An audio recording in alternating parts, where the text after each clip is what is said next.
And we're live. Happy Hell-O-Ween. Happy Hell-O-Ween.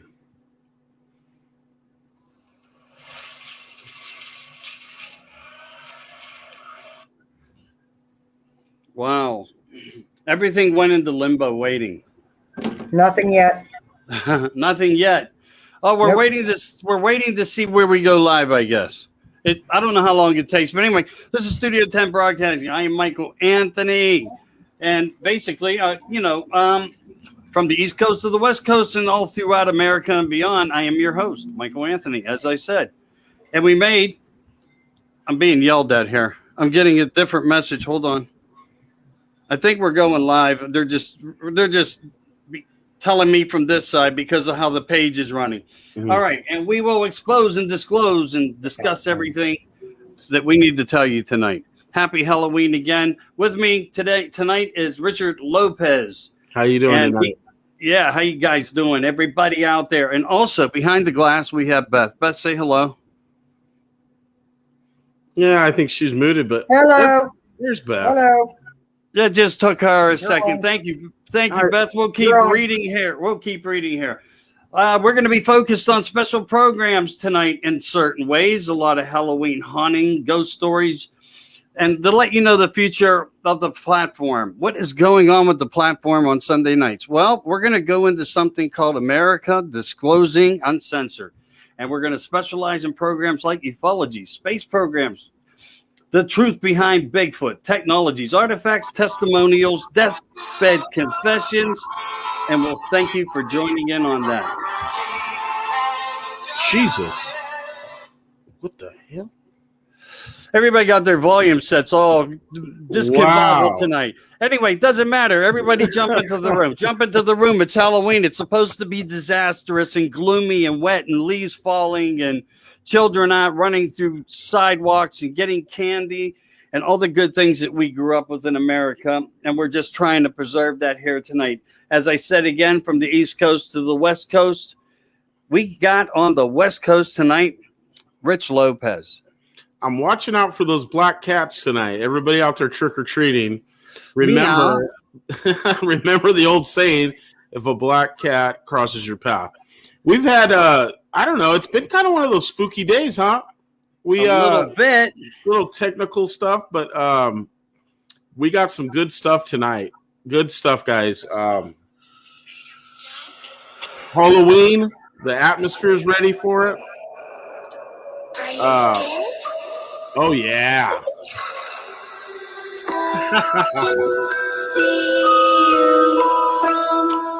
Here we go.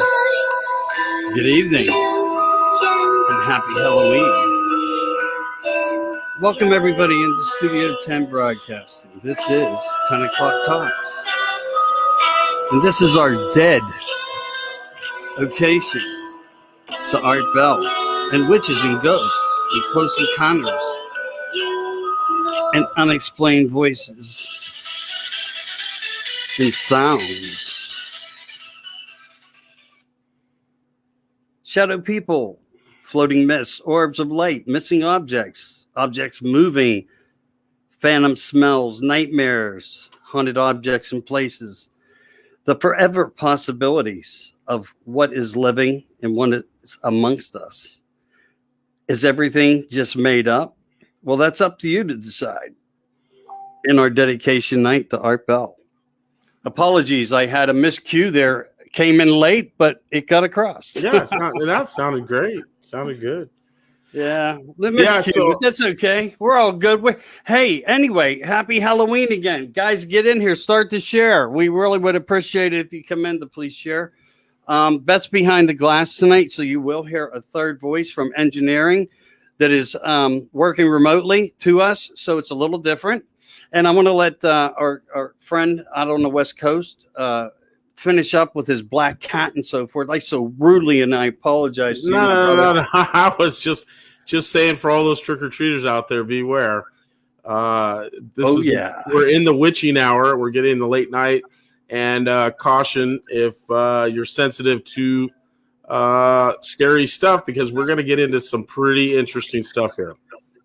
Oh, yeah. I even got some demonic explanations that might help because of all the ghost hunters and more out there that think that anybody can buy an EVP recorder and be a rock star.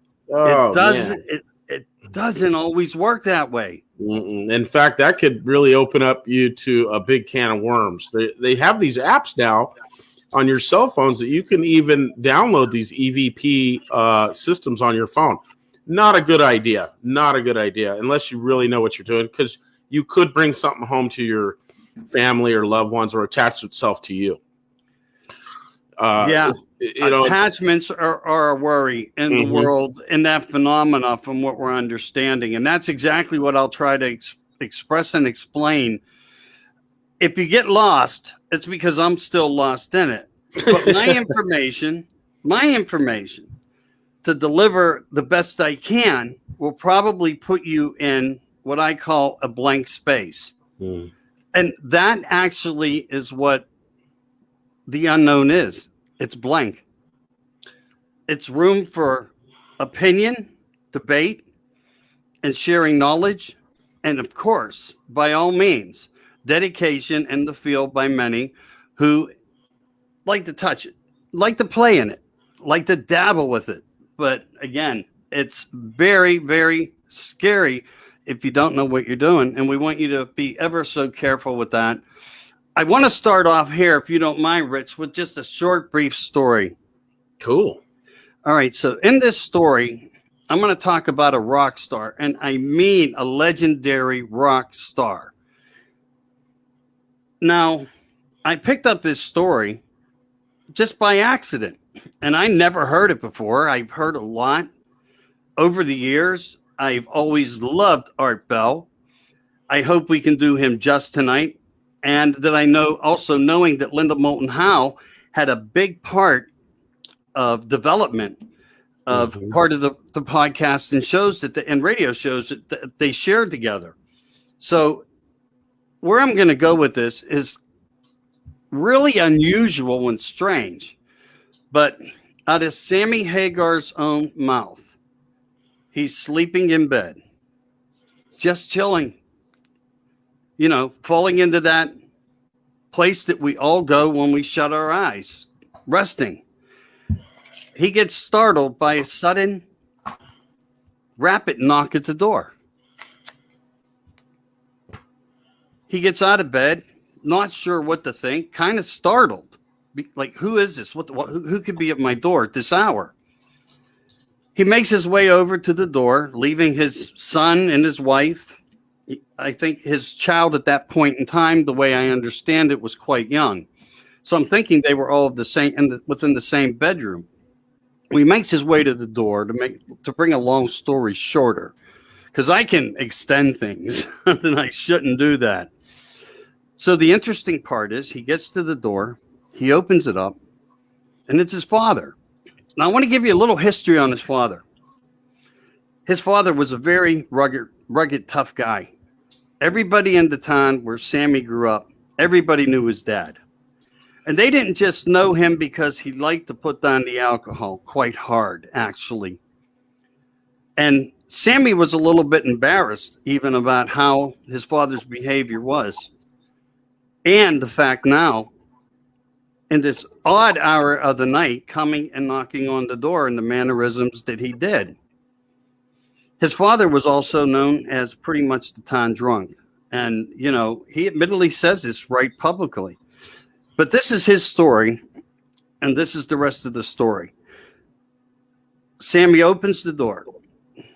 He starts to talk to his father, saying, Dad, what are you doing here? Look what time it is. And he mentions to say this. He says, I'm great with smells. He's always had a high sensitivity to smell. When he opened the door and he saw his dad, he says, I could just smell him. You know how you get to know your own father's smell of his clothes, alcohol, and a little more? Mm-hmm. Taking all this in, he's talking to his father. I mean, these guys are having a talk. He says, Dad, you can't do this. Next time you want to come and visit, you can't do it like now. He says, you're going to have to go. You're going to have to go. Kid's in bed. My wife's in bed. Everybody got startled. I just want the kid to rest. Dad. He's like, puts his hands on Dad. Please, you're going to have to go.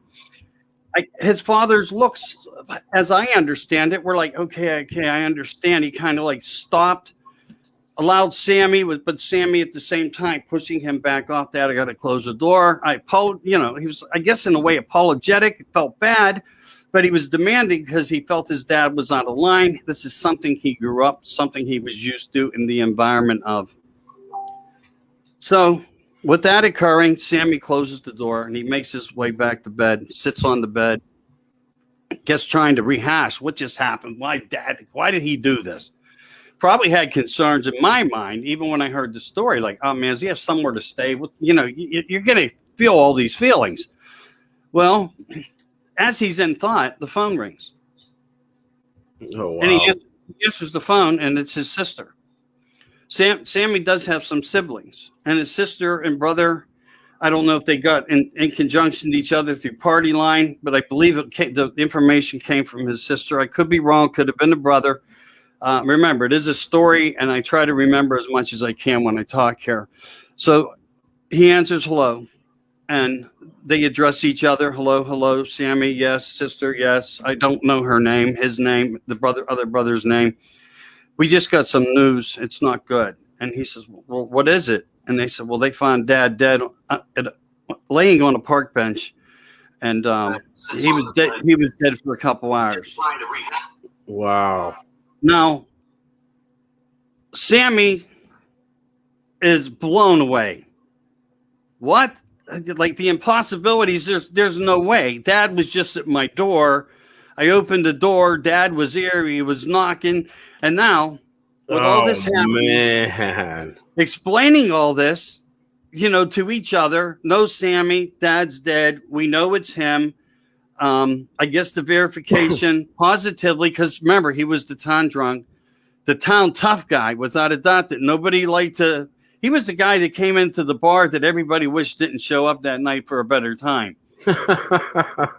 And Sammy explains this. I'm not saying this out of my own words. I'm giving to you what, and what is in the story of truth here. And this is just, I thought, was so bizarre.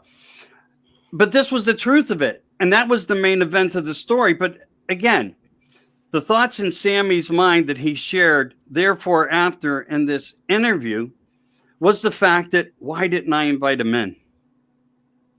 Sammy had no fear in that moment. Death wasn't in his mind. It was his dad showed up. And Sammy had this big guilt thing then that, I made him leave.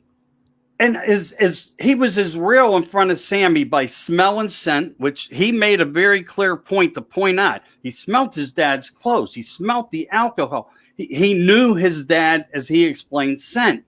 And he also was able to have a physical contact with his father. Wow. By touching and pushing him back, saying, Dad, you got to leave. You can't be here.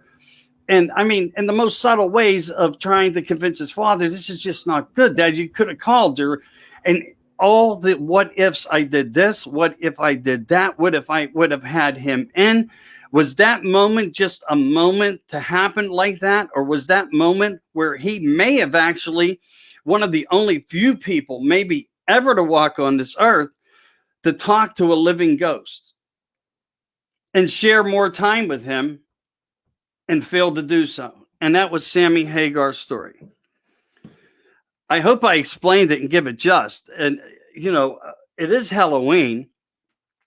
And, I thought it was respectful, dignified. As far as a story, way unusual. You don't hear stories that have certain circumstances like this, where you have no clue when you open the door and you can't see any evidence of anything being different.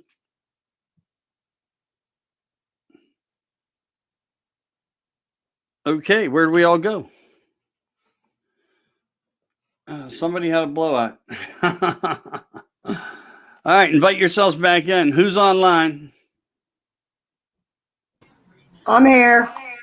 Okay, I think Well, from all indications on the platform, thank you for answering me, Beth. I don't know if we have anybody in the room yet, and I know you're busy doing what you do. But it looks like we lost our feed connection to Richard. So we'll give him a minute to try to click back in. Did you catch any of the story, Beth? Yes, I listened to the whole thing. That was kind of mysterious. I mean, Yes. you and I can talk until he reboots, and hopefully he'll be able to, or we'll send out a different invite to try to get him back on.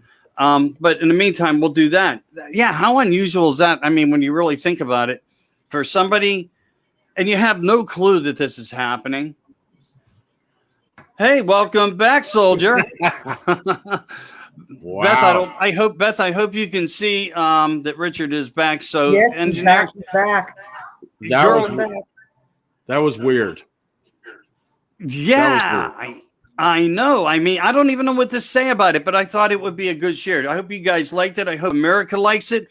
And while I'm speaking on America, I want to do this real quick. I put out a promise to some really great people. And you know how I preach good health and more. And I do. Drink water, walk, do all the things you can in life. Stress is heavy under us, and we are all in that part in time of social anxieties and stress and what's tomorrow going to bring. And I want to just share with you, if you're feeling down, a little loss of energy and stuff, remember what you put in your body is of the most importance. And that's the best way to say it. So, and even more, where I'm going with this is a product that is out there now, and it's creating a real fab going, this vibe. And it's what I'd like to share to you is something that I know can help you. So I'd like you to try to think about this. It's a challenge, so to speak. It's called the 11-day challenge, the Rocktober challenge. And it's by wildlywell21@gmail.com. I'd like for you guys, if you have a moment, to go on that line, on that site, and check it out. So that's only if you want weight loss, increased energy, better sleep, no bloating, better mental clarity. I mean, this right here is coming from very good people. I'm just going to say that at this moment. I'll say more at a later time. They're rock stars for America as far as their presence and their strength and what they do. And they put this product out there as an enhancement to help life and longevity and, doing everything in the best ways that you can to keep your life going good and strong. So if you can for me, everybody, and I'd appreciate it if you could look up Wildly Well 21 or look on my page or one of my postings that I'm supporting of this product.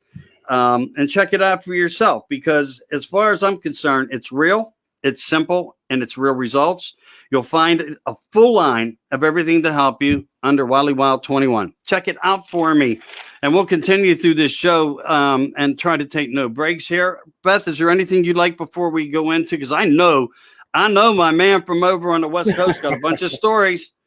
Well, I love the Sammy Hagar story. We see a lot of this in ghost cases where someone might die from another part of the country or another city, and they go back to almost have a little last thing with their loved ones. We've seen reports where they can smell their perfume. I remember the story of a sailor that was over in the Mediterranean, and he was on a ship, and he was real close with his grandmother. She raised him. Well, one night he wakes up, sweating, and he had this weird dream, and he was freaked out about it. Something was about his grandma, and he reported. And in fact, all the guys in the bunk in that room, which there's bunks on bunks on bunks on the ships, had reported smelling this lilac perfume that the old ladies would wear, Mm-hmm. And they kind of joked around about it, hey, what are you doing? Who's spraying that? And he goes, man, I smelled that, and it just reminded me of my grandma. So he had wrote down what time it was and the day and everything where, in his little journal. Well, the next time that he got to communicate with his family members back in Ohio, I believe it was, they said your grandma had passed, and this and that. And so after talking with them for a while, they said, well, she passed last night at 2:30, blah, blah, blah. it was the exact same time that he had smelled that and woke up in his sleep. So, you know, I would probably, I know I would, if there's some brief moment of saying goodbye, I would definitely want to see my loved one, you know, or loved ones. And we hear a lot of these cases. It's very interesting. I don't know, you know, the big question, when they pass over and go to the other place, do they have can they say their goodbyes? Are they caught in this world trapped in here? I don't know. You know, it's we hear all these stories, you know, Resurrection Mary. I know a lot of people probably have heard of her. She's been around forever. Since like, I think the 40s, you know, where, and the story goes, this gal had died in a car accident. She was, it was, I think a month away from her turning 21. She was a very young gal. And she got in a car accident leaving this dance hall. So it's famous for this dance hall where guys have gone and they've met this beautiful woman. Her name's Mary. She's in this white, you know, gown and dance with her. And whenever, you know, it's time to leave, she says, "Oh, can you take me home?" So they take her home to this, in front of this cemetery on Resurrection Road. And she goes, "Oh, this little house in the back, that's mine." Well, she gets out of the car, and this has been reported by a lot of people in the 80s and way back, even up to today, that they go to the house the next day or whatever. And the old lady that lives there says, "Well, my daughter's been dead for years." You know, what? You know, I seen your daughter last night. This is an ongoing. There's a lot of evidence. They actually have pictures of that. Even to this day, if you drive down Resurrection Road, there's a good chance you might see Mary. Yeah. And the part of another narrative of that story that once was shared, I think, was that she stood right outside of a cemetery also. Yes. Where people claimed that a girl needed a ride to get home. Yes. Yep. And when they would go to open the door to let her in, she would disappear.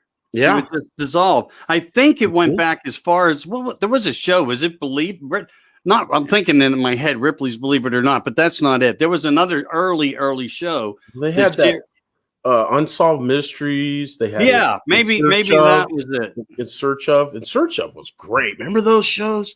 There is some so fascinating things that we just don't understand.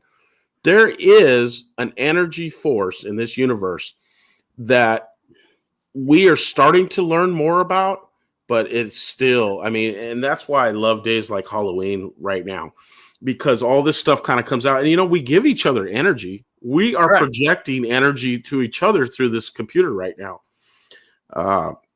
Fascinating stuff. Is that why I have the goosebumps? Yeah, so I get the heebie-jeebies, man. I do. There's some Resurrection Mary. I think that one of the last cases was a taxi driver in Chicago that picked up a lady dressed in white. Her destination was Resurrection Road, and he starts driving, and he said within 5 minutes of driving, she's gone. He never stopped a cab. I mean, so these aren't just old ghost stories, folks. These events are even happening today, and it's not just to humans. Now we see a lot of cases of animals, pets, and I got a good one for you. If you guys want to hear it, this one's one of my favorite. How many screams do we give it? I hope it's 10. This on my level is, I would say, a 10, and I'll try to tell the story pretty good. Okay. So there was a kid, and I believe it was in I want to remember, I think it was Missouri. So it was kind of a suburb area, not too rural, but he had a paper route, and he would always do his routes, and he got to know the people pretty good. Well, this one particular house, every time he'd go up, there was a friendly German Shepherd that was there, and he would pet it. You know, the dog would always be waiting for a nice, friendly pet. And he'd put the paper on the porch. He'd go in the gate, and the dog was really cool to him. Well, the last couple times that he went there, he didn't see the dog. And he goes, wow, that's kind of weird. So the third day that he went, he didn't see the dog. And when it came around to the time to collect money, he went up, knocked on the door, and he says, hey, because the dog usually greeted him. He said, what happened to your dog? I haven't seen him around. And he goes, oh, you know what? He was really old. He had spinal problems, and we had put him down about 3-4 weeks ago. And the kid just, wow. I mean, he went ghost white because he had just pet that dog 2 days ago. So he's pretty cautious going to that house at this point. I mean, he still goes in there, but he hasn't seen anything else. But he knows for sure that night, which was 3 days prior to this, he pet that dog. He felt the fur. So this does happen with pets as well. Right. I agree. And there are stories out there amongst us, not in great volume, but legitimate stories out there that have been shared, as well as a lot of lore, if that's the good word, on some of the old stories that come up through the ages. And I'm going to share one with you now. And that was good. Hats off to you, brother. Yeah. I'll give you a 9.9. 9.9 of the Richter. All right. So anyway, just to tell everybody, welcome in again. If you're just still gathering and whatnot, this is Studio 10 Broadcasting, and this is our Hell-O-Ween dedication to Art Bell. Thank you for coming in. Our lines will be open shortly. You can call through Messenger, and if it gets backed up, I'll give you guys a number. We'll post it. Our engineering room, people behind the glass. We have two wonderful ladies out there tonight looking out for us to try help share. Let us know where you're from. Let us know if you have a story, and let us know your favorite topic. It will take us into the future under our American Disclosing Uncensored. So look forward to that. But our lines will be open shortly, I promise. But post where you're from. That would be really, really great. And this is part of the spooky matter. And is it, again, you have to ask yourself, is it the boogeyman? Is it Bigfoot? Is it ghosts? Is it UFO? Is it the Jersey Devil? Or is it the Jersey Devil, just a fallen angel? We don't know. These are issues of the unknown that keep coming up, that fascinate everyone. So many of us, every one of us, for sure. So anyway, who are the men in black? That's a topic I want to get to in the future. But this right now, I'm going to store. It's kind of like an old, it may be a tale, but I thought in a way it was interesting. I hope I can do it just. There was a man who had a business in a very small town long ago. We're talking many hundreds of years ago. He was a blacksmith. And he made all the shoes, horseshoes, and anything that did with metal fabric and technologies of their time and fittings. And one day, a suspicious person of look and character came in, all in black. Now, it was nothing totally unusual about it, except for the fact that whatever or whoever this person was, with a very weird man voice, spoke that he needed shoes made, but he would not let his face be seen. The man who did all the making and the whole time says to him, and what am I to make these shoes for? And he opened the lower robe that draped down to the ground and drug, and he saw 2 hoofs. And he said, my God, man, what happened? Who are you? What are you? And he says, I'm the devil. And I need you to make me a pair of shoes. So the man made him his shoes. And he put them on red hot. The devil didn't like the red hot.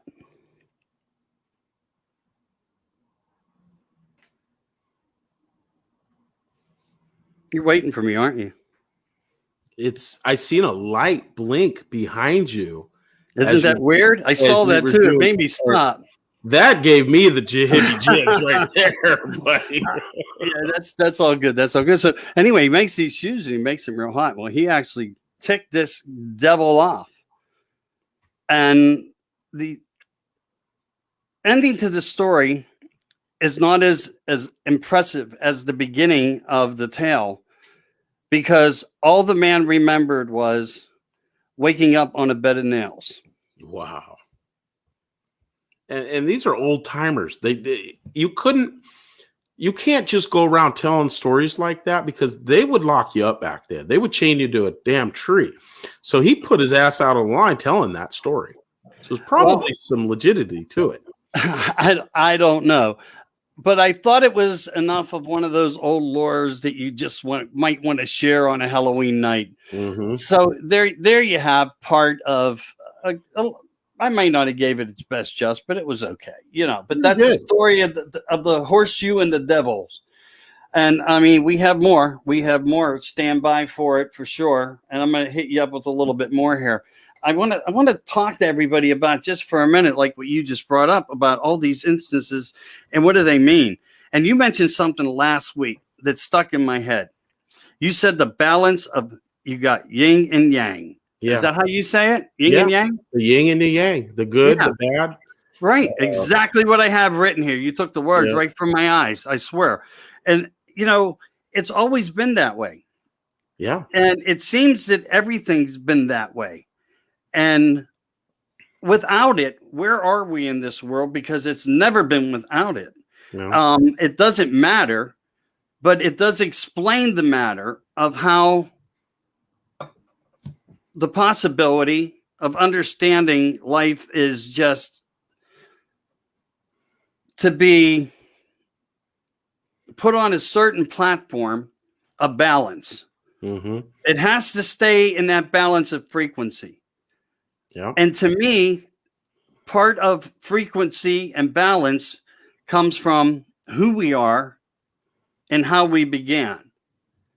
And if you go into old ancient text and more, it does talk of certain entities. Now, remember, there's a lot of texts out there, and people will say, well, you didn't get that out of the Bible, or you didn't get that. No, it doesn't always come that way.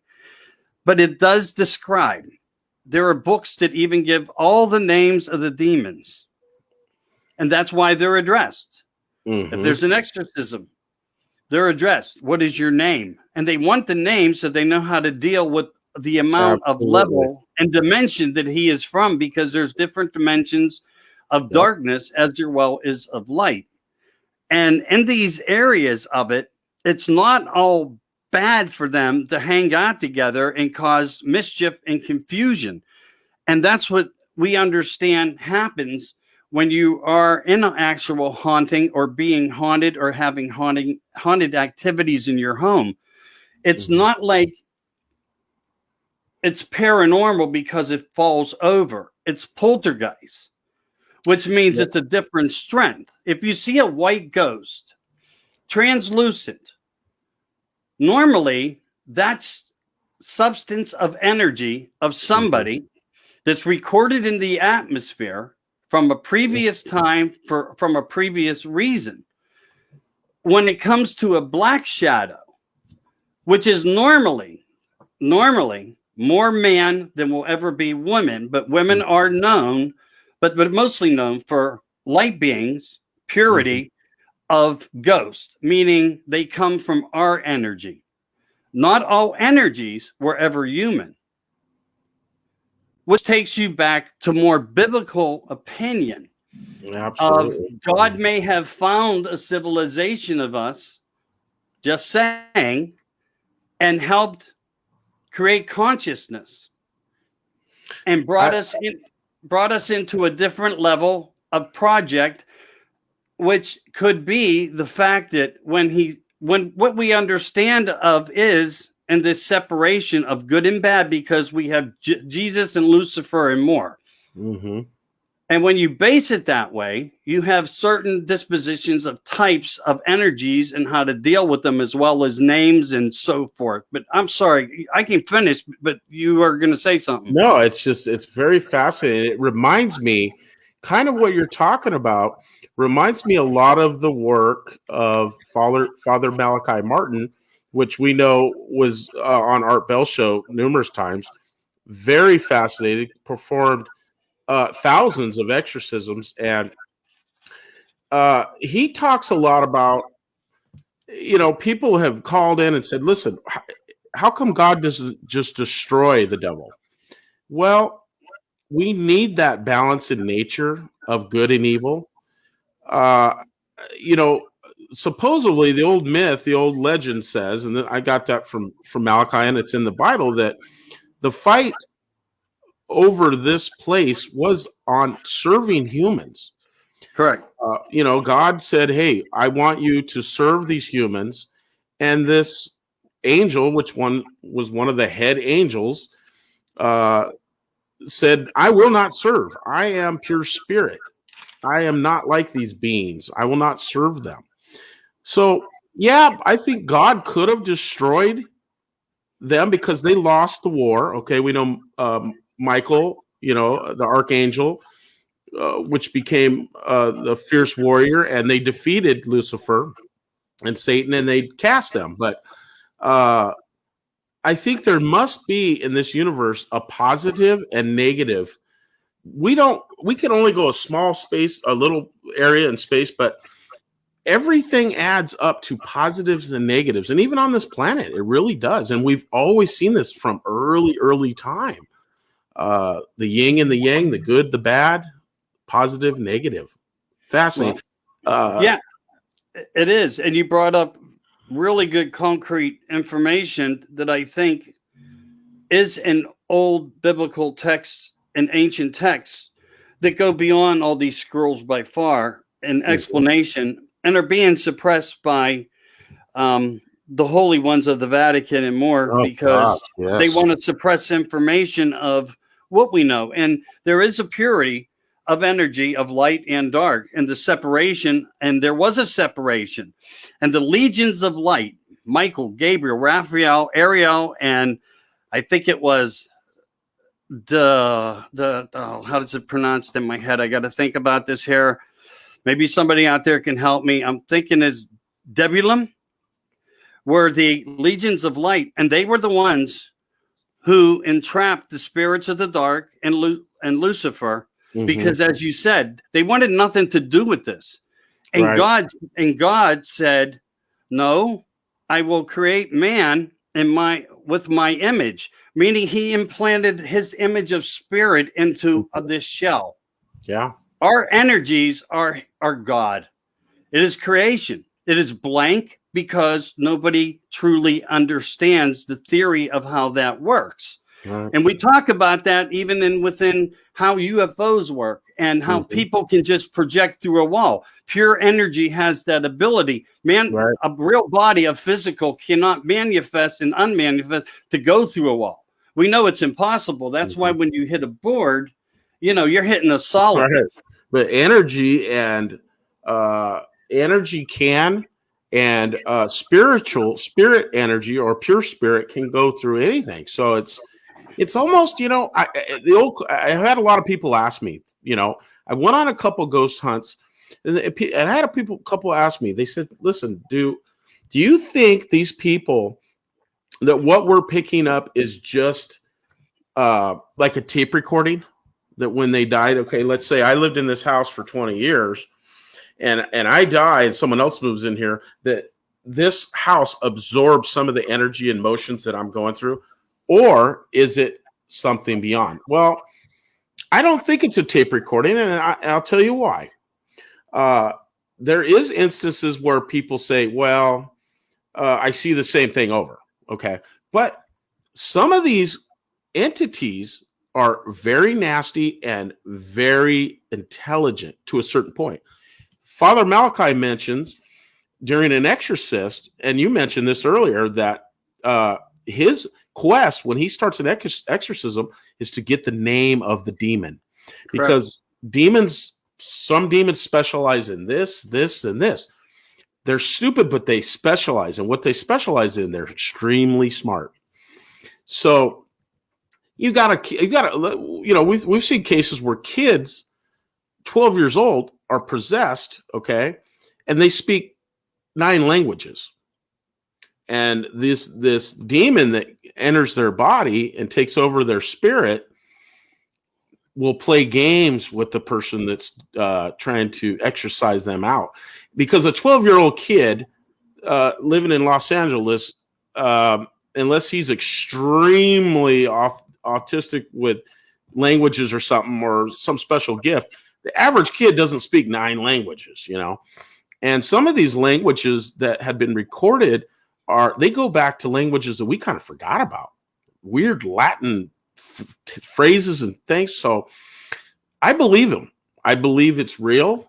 I believe that there is negative energies. And according to Father Malachi, one demon could actually possess 2 people at the same time. Correct. They can be in more places than one at the same time as well. Yeah. And one of the things is what many people don't understand, and they don't think about the theory of this actually right when it comes into the reason why an exorcism is necessary. But the reason, in many ways, it's not just because it could be one particular demon. It could be a lot of them. And that's where people get lost. Yes. How do demons, how do they fit in there? Well, in their element of purity, even though it's a dark purity, the same as, let's say, angels are in the light of purity. Yes. You can put 100 angels in my body and make me an angel warrior, because I really feel that there are implants of this in our society who, when it comes to a true battle, will make warriors from the man who holds the sword, because they are within them and they don't even know it. Only very special people at one time or another may actually look at themselves through a reflection, through a mirror, and be able to see something different there that'll just blow them away. And these stories of have existed out there on the good side of light and angels and strength, and Michael the Archangel or Gabriel the Archangel, the warriors that God sent to destroy and condemn them into this black hole of earth, where these entities on different levels, one of the other things I think is key element to mention is, in this element of dimensions, as we understand from the old writings in many ways, that there are different strengths, as you say, they specialize. Yes. These things manifested across the earth and through the tunnels.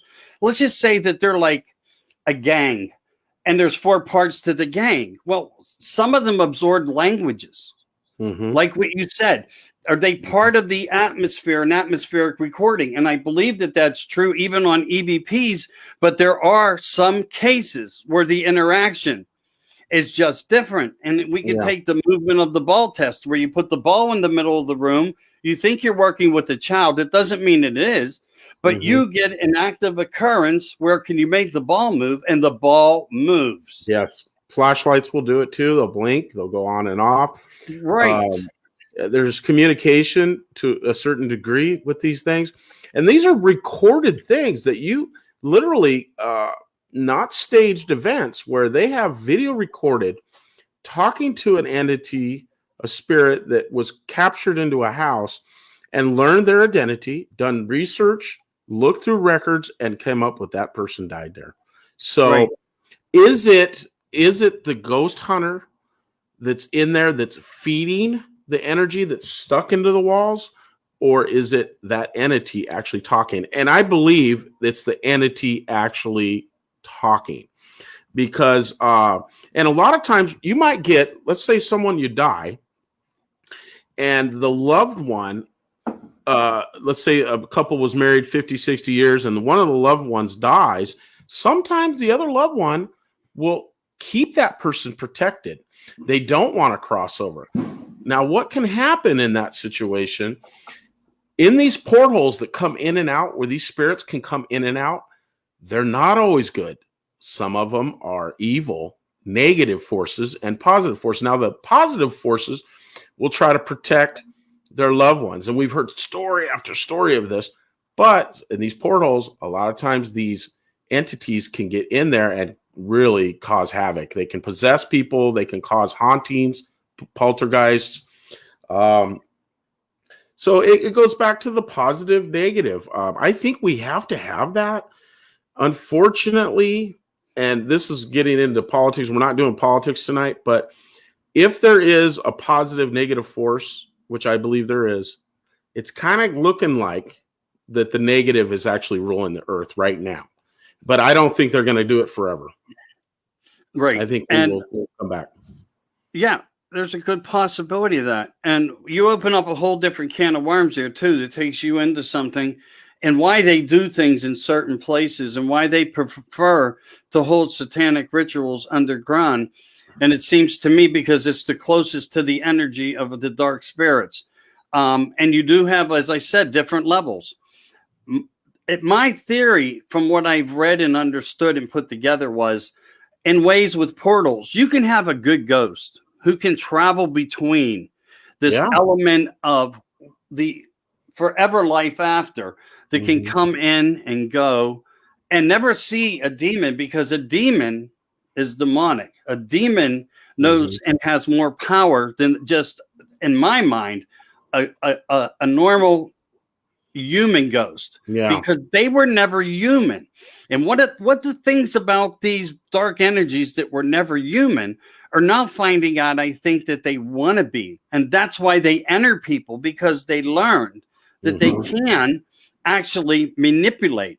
And again, that goes back to what we talk about is a dark energy, the fallen angels, the ones who went through the Legion battle with Michael and Gabriel and Raphael and all. And, but they found a way out.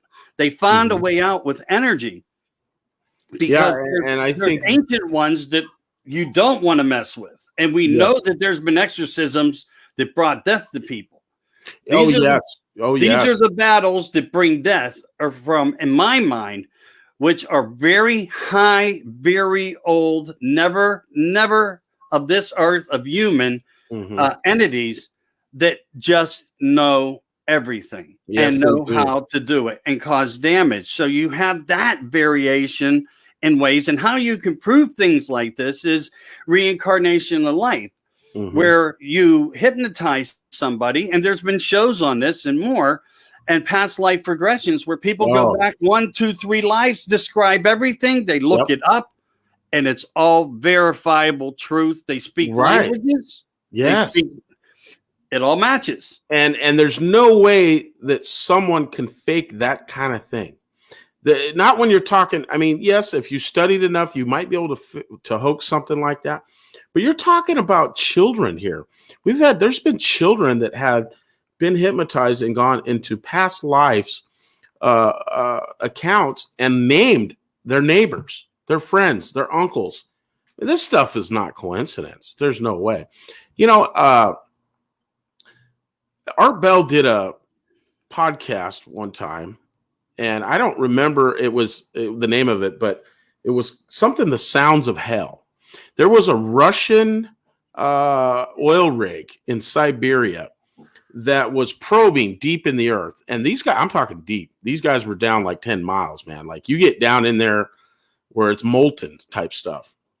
Oh, the screams of hell. Yes. The sounds of hell. Get you. And boy, isn't that fascinating, because I mean, that literally, I had to play that a couple times when I heard it. It just is, I mean, maybe we could play it tonight. Good night for it. But it sounds like a million souls crying out for help. It's just, I mean, and these guys that worked on this rig, they all quit. They didn't want nothing to do with that. Right. That was all documented information as well. And again, what does it mean? What did they hear? We don't know. We can share stories of things that we know. And sometimes the best stories come from when you never expect it to happen. And this was one of those. Yes. They never thought in a million years they would have an experience like this. No, and in fact, they tested it a few times, and then they thought there was problems with the microphones and stuff. Correct. And they sent more down there, and the sounds that came out of there were just demonic. I mean, really. I mean, we know the old theory that the devil's in the middle of the earth, and okay, the hocus pocus. But these engineers truly picked up recordings of down in the earth that were just evil, to my opinion. We were talking a little bit. We're talking about religion and stuff. Several years ago, before Malachi Martin died, he did one of the last shows he did with Art. He had said that the devil had entered the sanctuary of the Roman Catholic Church. He basically predicted all this stuff that we've been seeing on the news the last few days. He predicted all of these things, and it's chilling that when I went back into his archives and stuff, I mean, it just floored me. It really floored me. So, this guy, I think if we would be in different times, they'd call him a prophet, but he did predict a lot of these evils that are happening to the earth. Spiritually, demonic, I don't know. I mean, we're not trying to just scare everybody. And you know what? Anybody that kind of goes, oh, these guys are hocus pocus and this is bullcrap, is, a Halloween deal. No. Once you're touched with a ghost, or you see something, or you feel it, oh, let me tell you, sometimes what's that old saying? Hope you don't get what you wish for, or whatever, or something like that. Careful what you wish for, yeah. Careful what you wish for, because and mine's a brief little one that happened to me. This is one instance. I was driving from Oceanside, which is a little seaside town here in California, and I was driving from inland to Oceanside, and me and my buddy went to a bar. We were picking up girls, having a couple drinks, but we weren't hammered or anything. We were legit to drive and all that. We're coming back this road, Oceanside Boulevard, that runs down 2-lane highway on each side, and there's basically a rock quarry on one side and just fields on the other side. Really nothing there, guys. So we're driving along, and in the middle of the road, we see this guy standing in a white lab coat, but his face was black. You couldn't see his face, and it was like dirt and stuff kind of on his, like a doctor's lab coat, and we stopped the car immediately and jumped out of the car. I mean, me and him, we're tough. We're young guys, we'll kick anything's ass. We seen this thing, and there's no one around, and it floated to the side of the road. It kind of just floated. It wasn't even kind of walking. It was just, he turned and looked at us one time, and then he turned and he went. We ran to the side of the road real quick, where there's kind of a little embankment, and then it goes down to the fields. There is nothing there, man. And we've known each other for 25 years now, and we see each other, we still go, hey, remember that? Yeah. Yeah, those are stories that stick with you. So I know what I've seen. He knows what he's seen. Now, I never got the guts up to do it, but I had drove by that same spot in the daytime several times, and I seen a car pulling over in the same spot where I had seen that ghost. And it was a lady putting up things with a roadside cross. And I wanted to ask her, but I just couldn't do it. I pulled up. I says, you okay, ma'am, and everything? And she was kind of crying. Oh, I'm fine. And I didn't want to, it was her business, Right. But she did say to me, my husband was killed by a drunk driver here coming home from the hospital. And I just, whoa. I mean, she didn't say he was a doctor. She didn't say anything like that. I didn't want to ask her. I was frozen, but the way she made it sound, he got killed by a drunk driver on that road coming home from work for the house. She didn't say work, but she'd come home from the hospital. But because he was in a lab coat like that, I told my friend, and he just, he's tripped out. I think that we witnessed some type of, I don't know, he was showing us that he was still there or something. Yeah, or sharing a message in some way. We don't know. There are certain things that we kind of feel like we know. There's indications that share things, and that's why sleep paralysis paralysis and deprivations and so many things, put your third eye into different elements. Yeah. Like experiments that go even bigger than that, where they try to explain whether it's through remote viewing or astro projecting. And they had an experiment, which we're going to get into this stuff on the Sundays to come, where they would lay you down and make 33 rotations in a minute clockwise and spot a light onto you. And it would make you actually, like a DMT experiment, leave and project. Yes. And that's how, in the early stages of government, that they were doing things. And remember, when I say 33 RPM records and more, that's how it was explained to me by somebody of physics that knows what they were talking about. And was actually in some of the environments of what we would call, I guess, certain Navy elements of projects, whether they were deep state or getting to the point of deep state. They were trying to touch a different reality and understand it more.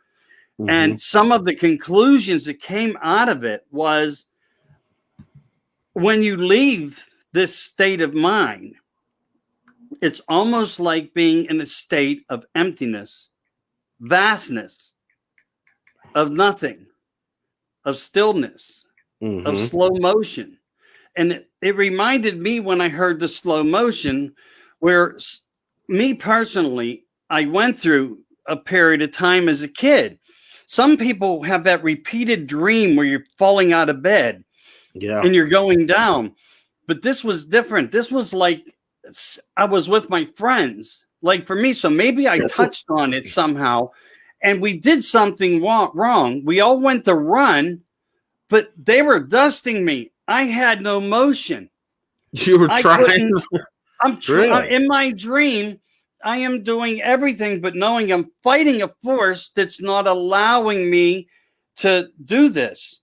You know? So here I understand it on one level what these experiments do, because they do tie into dreams, which tells me in a natural state of your own mind, in the relaxation, you may actually be touching in the fields of these different dimensions that you never imagined you could, because in a way, life is holographic and we can live in different lives. And if you don't believe that, look at pictures that are out there of people who don't fit the time.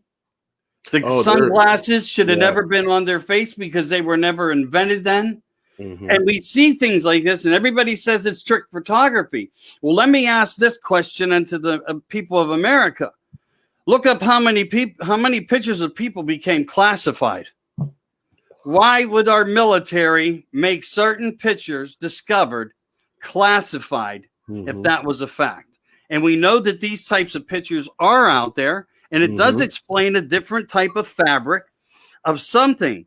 So did somebody in a dream state, or by experiment, or by high technology, make it into something else, touching something else of a fabric of time, whether it's future or past, and somehow in one moment of that dream, they placed themselves back and had no idea. You might think I woke up saying, wow, I had the wildest dream that I was at Abraham Lincoln Gettysburg Address.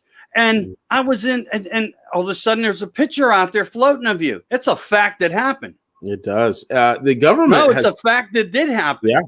And it's a classified now picture. Yeah, we know that the government spent tons and tons of money on researching this. And one day they said, oh, well, we're not doing it no more. Bull crap. They've reached another level to this. They spent millions and millions on remote viewing. They got something from it. They are able to tap into certain things. Now, you know, there was a gentleman years and years ago. His name was Edward Gacy. This man was probably the most accurate predictor of anything. I mean, there's libraries filled with books in this guy. He would lay down and get himself into almost a sleep state, and he would read. He would somebody would read to him things, and he would do readings. Now he could be in Minnesota and read someone in California. All he'd have to do is they would ask him the questions when he was sleeping. And his claims was, and I found it very fascinating when I studied the history of this guy. He claims any human being can do it. There is an information highway that is above us that you can reach in your mind in almost a semi-sleep state, and you can get anything around the world. So has our government tapped into these type of things? I'll tell you what, they've spent a lot of money.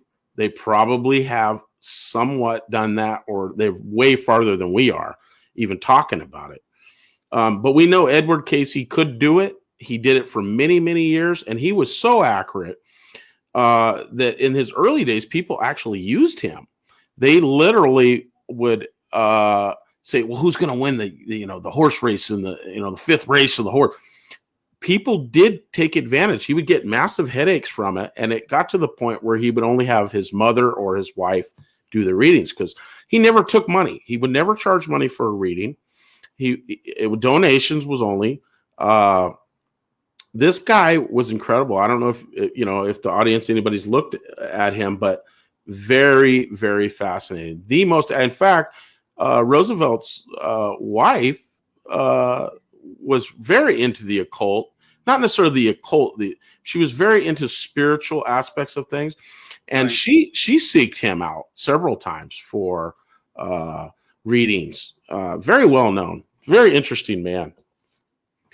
Well, even Laura stepped into that now, and she's a speaker, lecturer on many issues of what everything and enlightening means and so forth. And that ties us back on and brings us back around in a circle to, I know we're going off the path of sometimes maybe here sharing stories about total Hell-O-Ween, but at the same point, you brought up something that made a lot of click sense, and we talked about it, I think, for a moment, maybe the other day, that Nostradamus predicted everything where we are now. Yes. He didn't say it was climate control. He described flooding all over. And as we know the other day, and I don't want to bring politics up tonight in a heavy way, Biden made an announcement that we are over like all these billions of dollars on, and property damage and devastation. And if you shut off the cloud machines and the things you're doing, we probably wouldn't have these issues. But again, they're not trying to.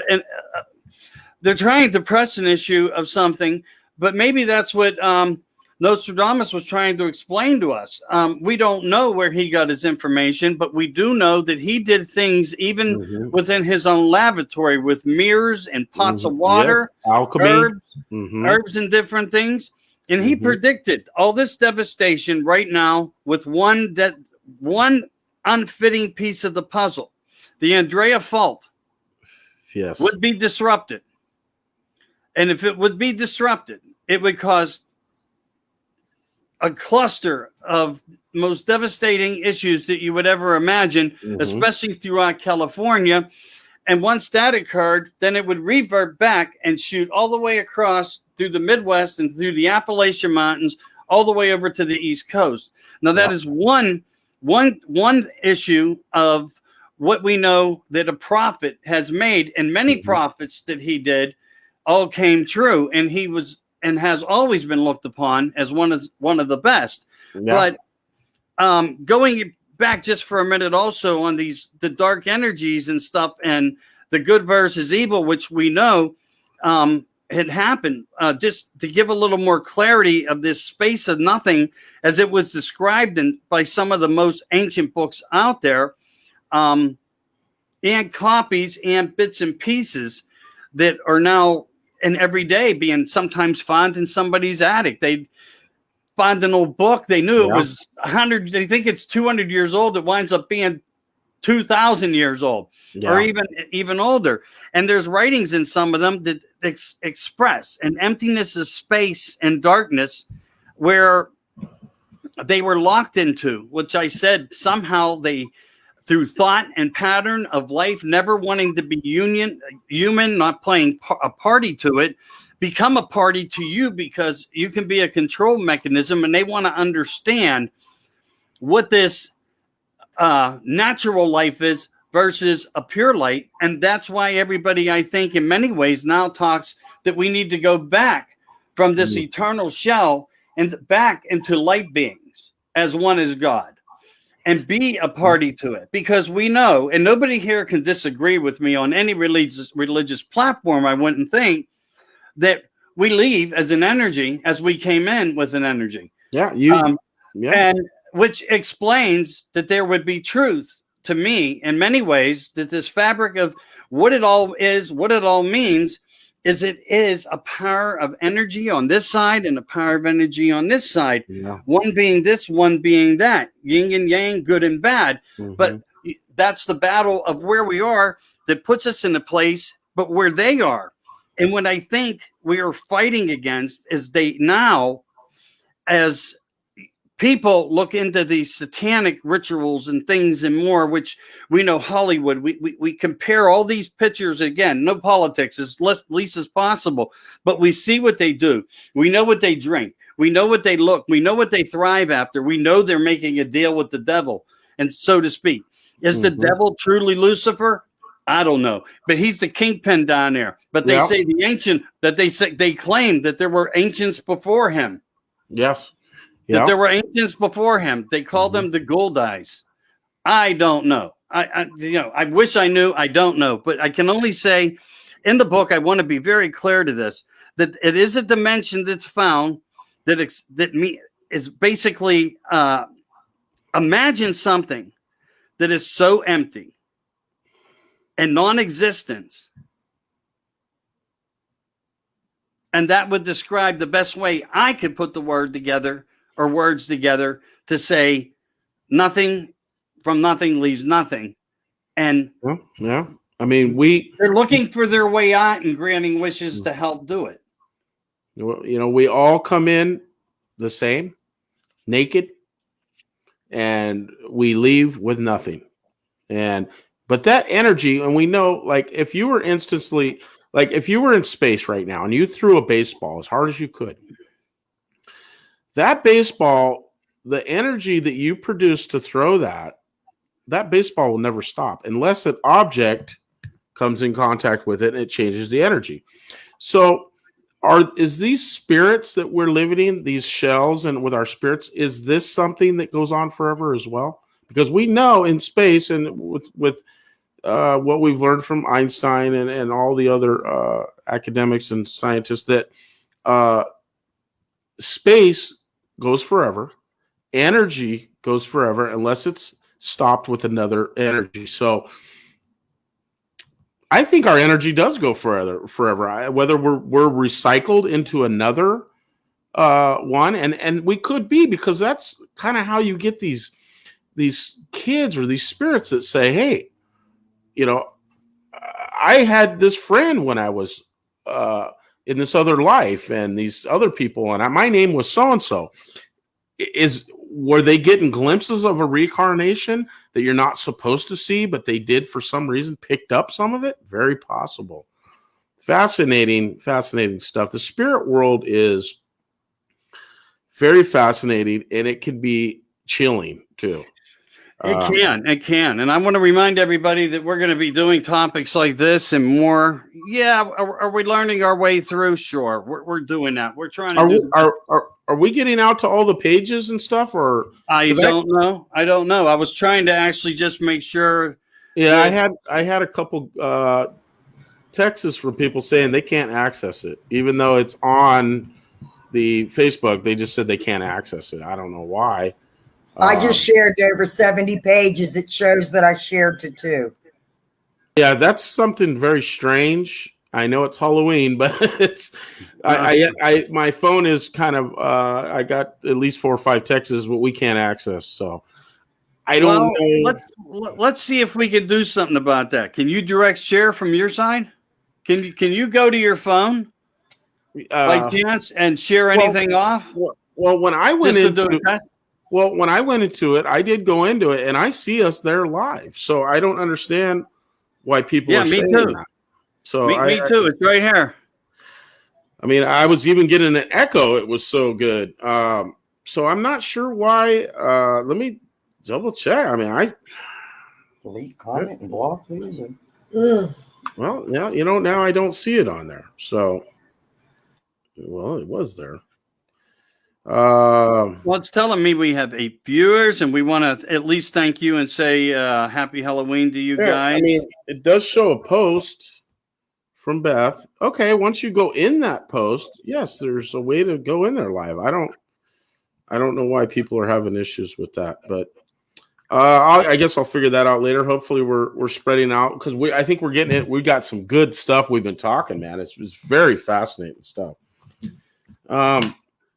Well, one of the other things I want to bring up, though, while we're into this particular kind of topic, is just the fact that, energies can create and jump into dreams, too. Oh, yeah.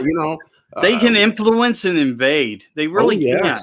Oh, because that's where people, that 3 o'clock wake up call that people don't always understand. Mm-hmm. And like, why am I always waking up at 3 a.m.? Yeah, of course, everyone says that's the best witching hour. That's the moment, the hour of the spirits and so forth. I don't believe that because to me, I'm not saying that relative things aren't true, but they have, in my mind, in death, there is nothing about space or time. And that's why you can get hundreds or multiple demons that enter a body that create chaos and create sickness in somebody. Mm-hmm. And, it's because there's no mass. They don't understand it. You could put in my fist probably 1 million bits of energy. Would probably be overwhelming to anybody, but that's probably the sense of how things like that work because they're of an energy that we, in our own minds, don't open up enough about to truly understand because we think only of a physical mannerism. Mm-hmm. And it could be the smallest nanoparticle of energy, and it's the most powerful. And but again, people don't look at it from that standpoint of how it is and how that can happen and how strong that one little element is. And to me, it just ties a lot together when you think about things that way because of where we are and the fabric of the differences of encounters in different ways. And for anybody, and I see we did have a few more people jump in as we talked about some of these other things. And I apologize if you missed any. And if you want to check it out from the beginning, please do it. But we also know that there are points, and they have been found by remote viewers that claim that there's a place between, and this may be where Hell-O-Ween, I could put this, tie this element in, between the dark and the light is a gray area. Now, if you wishy-wash the black, you will get a gray. Mm-hmm. And they claim this is where some have regrets on the dark side who are actually trying help the ones on the lighted side to get to the path and into the lights that are there in place. And some call them the guider or in other cases and narratives, the reaper, the one who comes for you and guides you over, that is claimed through books and people who do a lot of actual accounts, experiencing, watching deaths occur and see things where we see physical manners of a shadow escorting a light down a hallway from a hospital. And these things make sense. And these are studies that they do again. And these are things we talk about. I don't know. Do you want to turn the page here for a minute? And maybe we go to something like, I don't know. One of the funniest Hell-O-Ween movies produced. So you have any idea who, if you really sit there logically, and we just changed the narrative before we hit it back again. What do you think out of all the Hell-O-Ween movies out there was the funniest? Well, but wait, Beth, you can comment too. She's on mute. Yeah, I don't know for personally me, funny ones, no, but I tell you, I got to tell you, I still find The Exorcist to be the most scariest movie I've ever seen. I mean, I was freaked when I seen that as a kid. You got to wait for that question, my brother. I know, but I can't help it because I can't find any. I mean, I don't know. Right. What about anybody else in the chat room? If anybody is out there, if you want to make a comment, let me know what you think. What, in your opinion? And actually, I think there's 3, but I'm going to go by statistics because I ask questions for information. The funniest ones that I came up with was Beetlejuice and Hocus Pocus. Yeah, you're right. Beetlejuice was badass. Okay, so there is a glimmer of funny out there that manipulates that barrier of haunting, and it eases some people's minds, even though they like really good ghost tales, and really good Bigfoot stories or UFO sightings and more. And it's all paranormal. Paranormal was a huge level, is all I'm saying. Yeah, I know it's Halloween, but paranormal is paranormal. All right, let's hit this one here. Which Halloween movie is the one that has been watched the most times? Anybody, feel free to answer. Or at least think about it if you watch it after the live segment. Probably Friday the 13th, man. That was, right? That was with the pumpkins and Michael Myers, right? Was that Friday the 13th or was that... I can't give you no hints. Yeah. I'm going to go Where are you? Beth, where are you? Beth. You know what? The Jason and all that scared me. The Freddy Krueger scared me. But that one with the guy that escapes from the mental hospital, and I think that's called Halloween. You know, you got it. That was it. That's the most ever watched according to Google. That one is. You know, we can't believe everything out of Google, but that's where the answer came from. Yeah. All right. Best Halloween movie name. Best. This is going to blow you away when I give you the answer. How about? Think about something you need to do every second of every day. Right. You got to breathe, but I don't know. That's it. Don't breathe. You know, you're in that haunted spot, and somebody's coming towards you, and it could be Michael Myers or whoever, and you say to them, "Shh, don't breathe." That's the whole element of it. Yeah. So that's that answer. I hope some of you guys like that. Okay. Which movie came first, The Boogeyman or Amityville Horror? I'm going to go with Amityville Full Horror on that one. You're right. 2005. 2007 was The Boogeyman, because I do my homework just out of interest for the public. I think I'd tell you what, that story still freaks me out too. Looking at that house, would anybody, you look at that house and you go, hell no, I would not move into that thing, dude. It looks like 2 eyeballs right there looking at, smiling at you or something. I don't know. Those stories of that guy's account, I guess Art Bell had that guy on his show and talked about what was kind of forcing him. You know, he was so cold. He was like burning fire. He was just so fascinated with it. But I remember that old tale. I'll have to go back into that old archive sometime and relive that. But they went through hell. Yeah, and and a lot of people get lost because there was a couple different releases on that movie. Mm-hmm. There's one that looks much more aged than the other one, so I want you to look at it. But this was the within the age foundation of where we are and the information that could confirm to try to create a fun question and for people to enjoy it. Yeah. All right, so let's go into another one.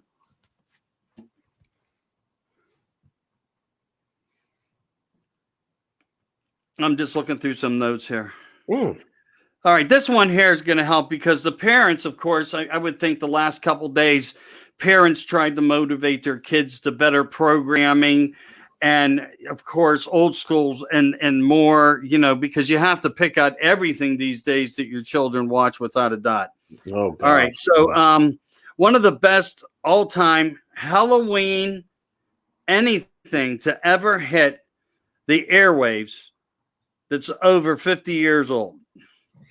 Music of some kind, huh? You know what? I know Will Smith did a song called. No, I'm sorry. I never said music. It was a movie. I apologize. Movie. It's a movie. Well, it's not a movie, but it's. See, I'm going to give the answer away. All right, I'll just tell everybody because I probably blew the question. Charlie Brown. The most ever. Again, but it was out of the fabric of a movie. I worded the question wrong. All right, there's another one though, and it is a children's best, and it is an actual movie with a very, very popular lady who basically set the precedent to the movie in big ways and acted as a grandmother. Are you familiar with what that might be, or anybody out there? You got me there. All right, Hell-O-Ween time, it really was a great movie for children. Maybe tomorrow. Well, wait, no. This is the week. What is today? Sunday. Sunday, yeah. Yeah. Wow. I guess that's not going to happen. But maybe one day this week, look it up. Check into something that's kind of old school creation. Bunch of ghost goblins. It's just nothing but fun for children. I love the old Elvira's, man. I used to watch those on our little black and white TV, man. Elvira. Mm-hmm. Yeah. See, for us up here in the north, every Saturday night we had Chiller Theater. Wow. Chili Billy and Chiller Theater, and it was all about the old school black and white. I love it. What was his name? Labosi. You know who I'm talking about? Yeah, I've heard. Yeah. They played the Frankenstein and all that different stuff. So they were fun guys. I actually watched one last night. I went old school for whatever reason. They're talking about. I guess there's certain places they don't even want to have Halloween no more. And Halloween, regardless of what they think of it as a demonic spirit holiday or whatever people say, you know what? It's part of life, and we celebrate, different things, and we need it. This is our culture. Yeah, I don't see nothing wrong with it. Right. Knowing that if you study the Bible, you're religious, you got to understand that there's going to be the positive and negative. So we need to be aware of it. We all need to be aware of it. I don't know why they want to do away with Halloween. Halloween rocks, man. That's where you get all the candy, man. I love it. I love Halloween. I got a little story for you if you want to hear a little story. Sure. Before you do, though, let me finish this page out on an idea. Oh, okay. And it's real quick. Okay, so for everybody out there that likes rock and roll music, a legend out there that had to do with some, I'll just say, heavy guitar, played a part in the creation of one of the most scariest ever movies put out. Oh. It concerned the Firefly family. Does anyone know the name? Got me on that one. It was called The House of 1,000 Corpses. Yes. Yeah. It was pretty weird. Wasn't that about like some young kids that wound up in a town and then this weird family or something? I don't even know. Again, it just happened to come up and I thought, I can include that into a question. But I think I remember it where kids broke down and it was just bizarre. Something like that. Yeah, they got stuck. And Rob Zombie would be the guy, huh? Oh, Rob Zombie. Yeah. Rob Zombie, the creator. Rock star, heavy guitar. I was trying to throw hints out there. Mm-hmm. God, I always loved it. Remember the old Night of the Living Dead? Oh, yeah. And you know what? I don't know. They've probably been doing research on trying to build a zombie, too. I wouldn't be surprised. They do some weird stuff. I think there's some zombies living in my neighborhood over here.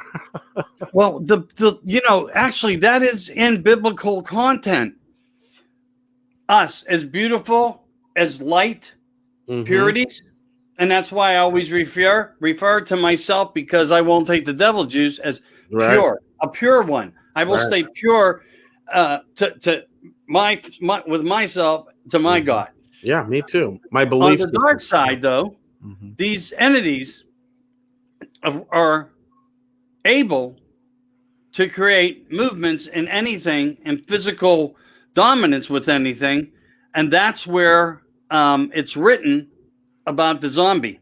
Yeah. So you see the zombie because they are being driven by an entity now who was just pissed the hell off that he never became human to experience, and he's jealous and pissed off, and he comes and haunts people because of it. Right. And it goes, it's back to the biblical where, Lucifer said he was like God. That that whole jealousy that he said, well, I'm spirit and I'm equal to God. No. So, these demons we know are very jealous. They're jealous of what we are, what we stand for, and that whoever the opposite, which would be God or the angels, love us, and they want to give us the hatred, the anger. They're jealous. It's evil, pure evil. Right. Unless you bow to them and follow some of these, we may not want to call them exactly myths, because I'm aware of something with Marilyn Manson that he doesn't talk too much about, and they followed a book. I hope I can say it right, but in a way I fear saying it because of the power of the book, just by its name alone. Almost like in comparison to when that movie, if you say Bloody Mary 3 times or Beetlejuice 3 times, you see the consequences. But this was called the Book of the Necrocrom. Wow. Which is how to summon the demon. And it's a very, very rare book. It's very sought after for some particular reason. And it is worth a fortune if you have an original or numbered copy. I'm sure. There's it's a bizarre book. There is people that can get power, a woman they want, the money, a better job by making a deal with the devil. They become the perfect possessed. They make a deal, and you can get all those things, but your soul is captured, and you will spend eternity with evil. And I wouldn't be surprised that some of these people, Bill Gates comes to mind for me, but did he make a deal with the devil? I don't know. I mean, the guy is obviously he went right through the gates of hell. Yeah. I think he met the guy. I think he met Lucifer. I think he met him in what I call the wash area, the gray area. Yeah. They did something. Who does something like this? These on this people, level. I know we're getting off the track, but yeah, they've made some kind of deal because their whole everything they want is for other people to suffer. Right. And that's sick. That's sick. So. And why else did Trump go over to that church when this all started and hold up the Bible and wage war with the Bible in the air? Right. And then that's when holy hell took effect from their side, where they took a defensive measure, and then we got dumped on with all this information. But it does take us kind of into the sighting of insight, so to speak, of where we are, what we're fighting, and just how strong this demonic presence of what they're doing, because this isn't about humanity to them. No, you can even take scriptures from the Bible in ending times, and there's a lot of similarities to what's happening right now. I watched a guy go into a church. The whole church was sitting down, and it's all wide open, big open space. They were all separated. Everybody's wearing a mask. Well, he went up, and he wouldn't wear a mask. They told him to leave. Well, he wouldn't leave. And he went up to talk to the clergy, whoever it was, and he was very upset that they were trying to make him leave. You're in open air, okay? We know the masks don't work. Half the people that are in there were probably vaccinated, but yet they carried him out. He fought. And to me, he's screaming to him. And I'm not looking at this going, that guy's crazy. They had to remove him. No, I'm looking at the people that removed him. They had to carry him out of there and rushed up there. There was like 10 guys up there. Those are the crazy people. This is some weird times we're living. A lot of people say that this isn't just a battle of, this isn't just Republican against Democrat. This is good against evil. And I believe it. I agree with them. I really agree with them that this is good against evil. the yin, the yang, the positive and the negative in the universe. And they might be winning right now, but we'll see if we have the last say, Well, that's the whole thing. I mean, we have a path of a lot of things, not to stay in this juncture of conversation. Yeah. But at the same time, I mean, if we even just have enough time, yeah, and we can hold this line the best we can, don't you think they fear for what's to come to them all? Yeah, that's what you would think. Okay, they're selling us out to China, and they're going to bring in this new communist regime here. China's not going to say, "Oh, okay, you're fine. You can keep everything you got here. We'll take over everything." No, they're going to go down with the ship just like we are. And I wonder, do these people have they made a deal? What do they know that we don't know? Why would you want something bad to happen to millions of people? And that's clearly what's happening in this world.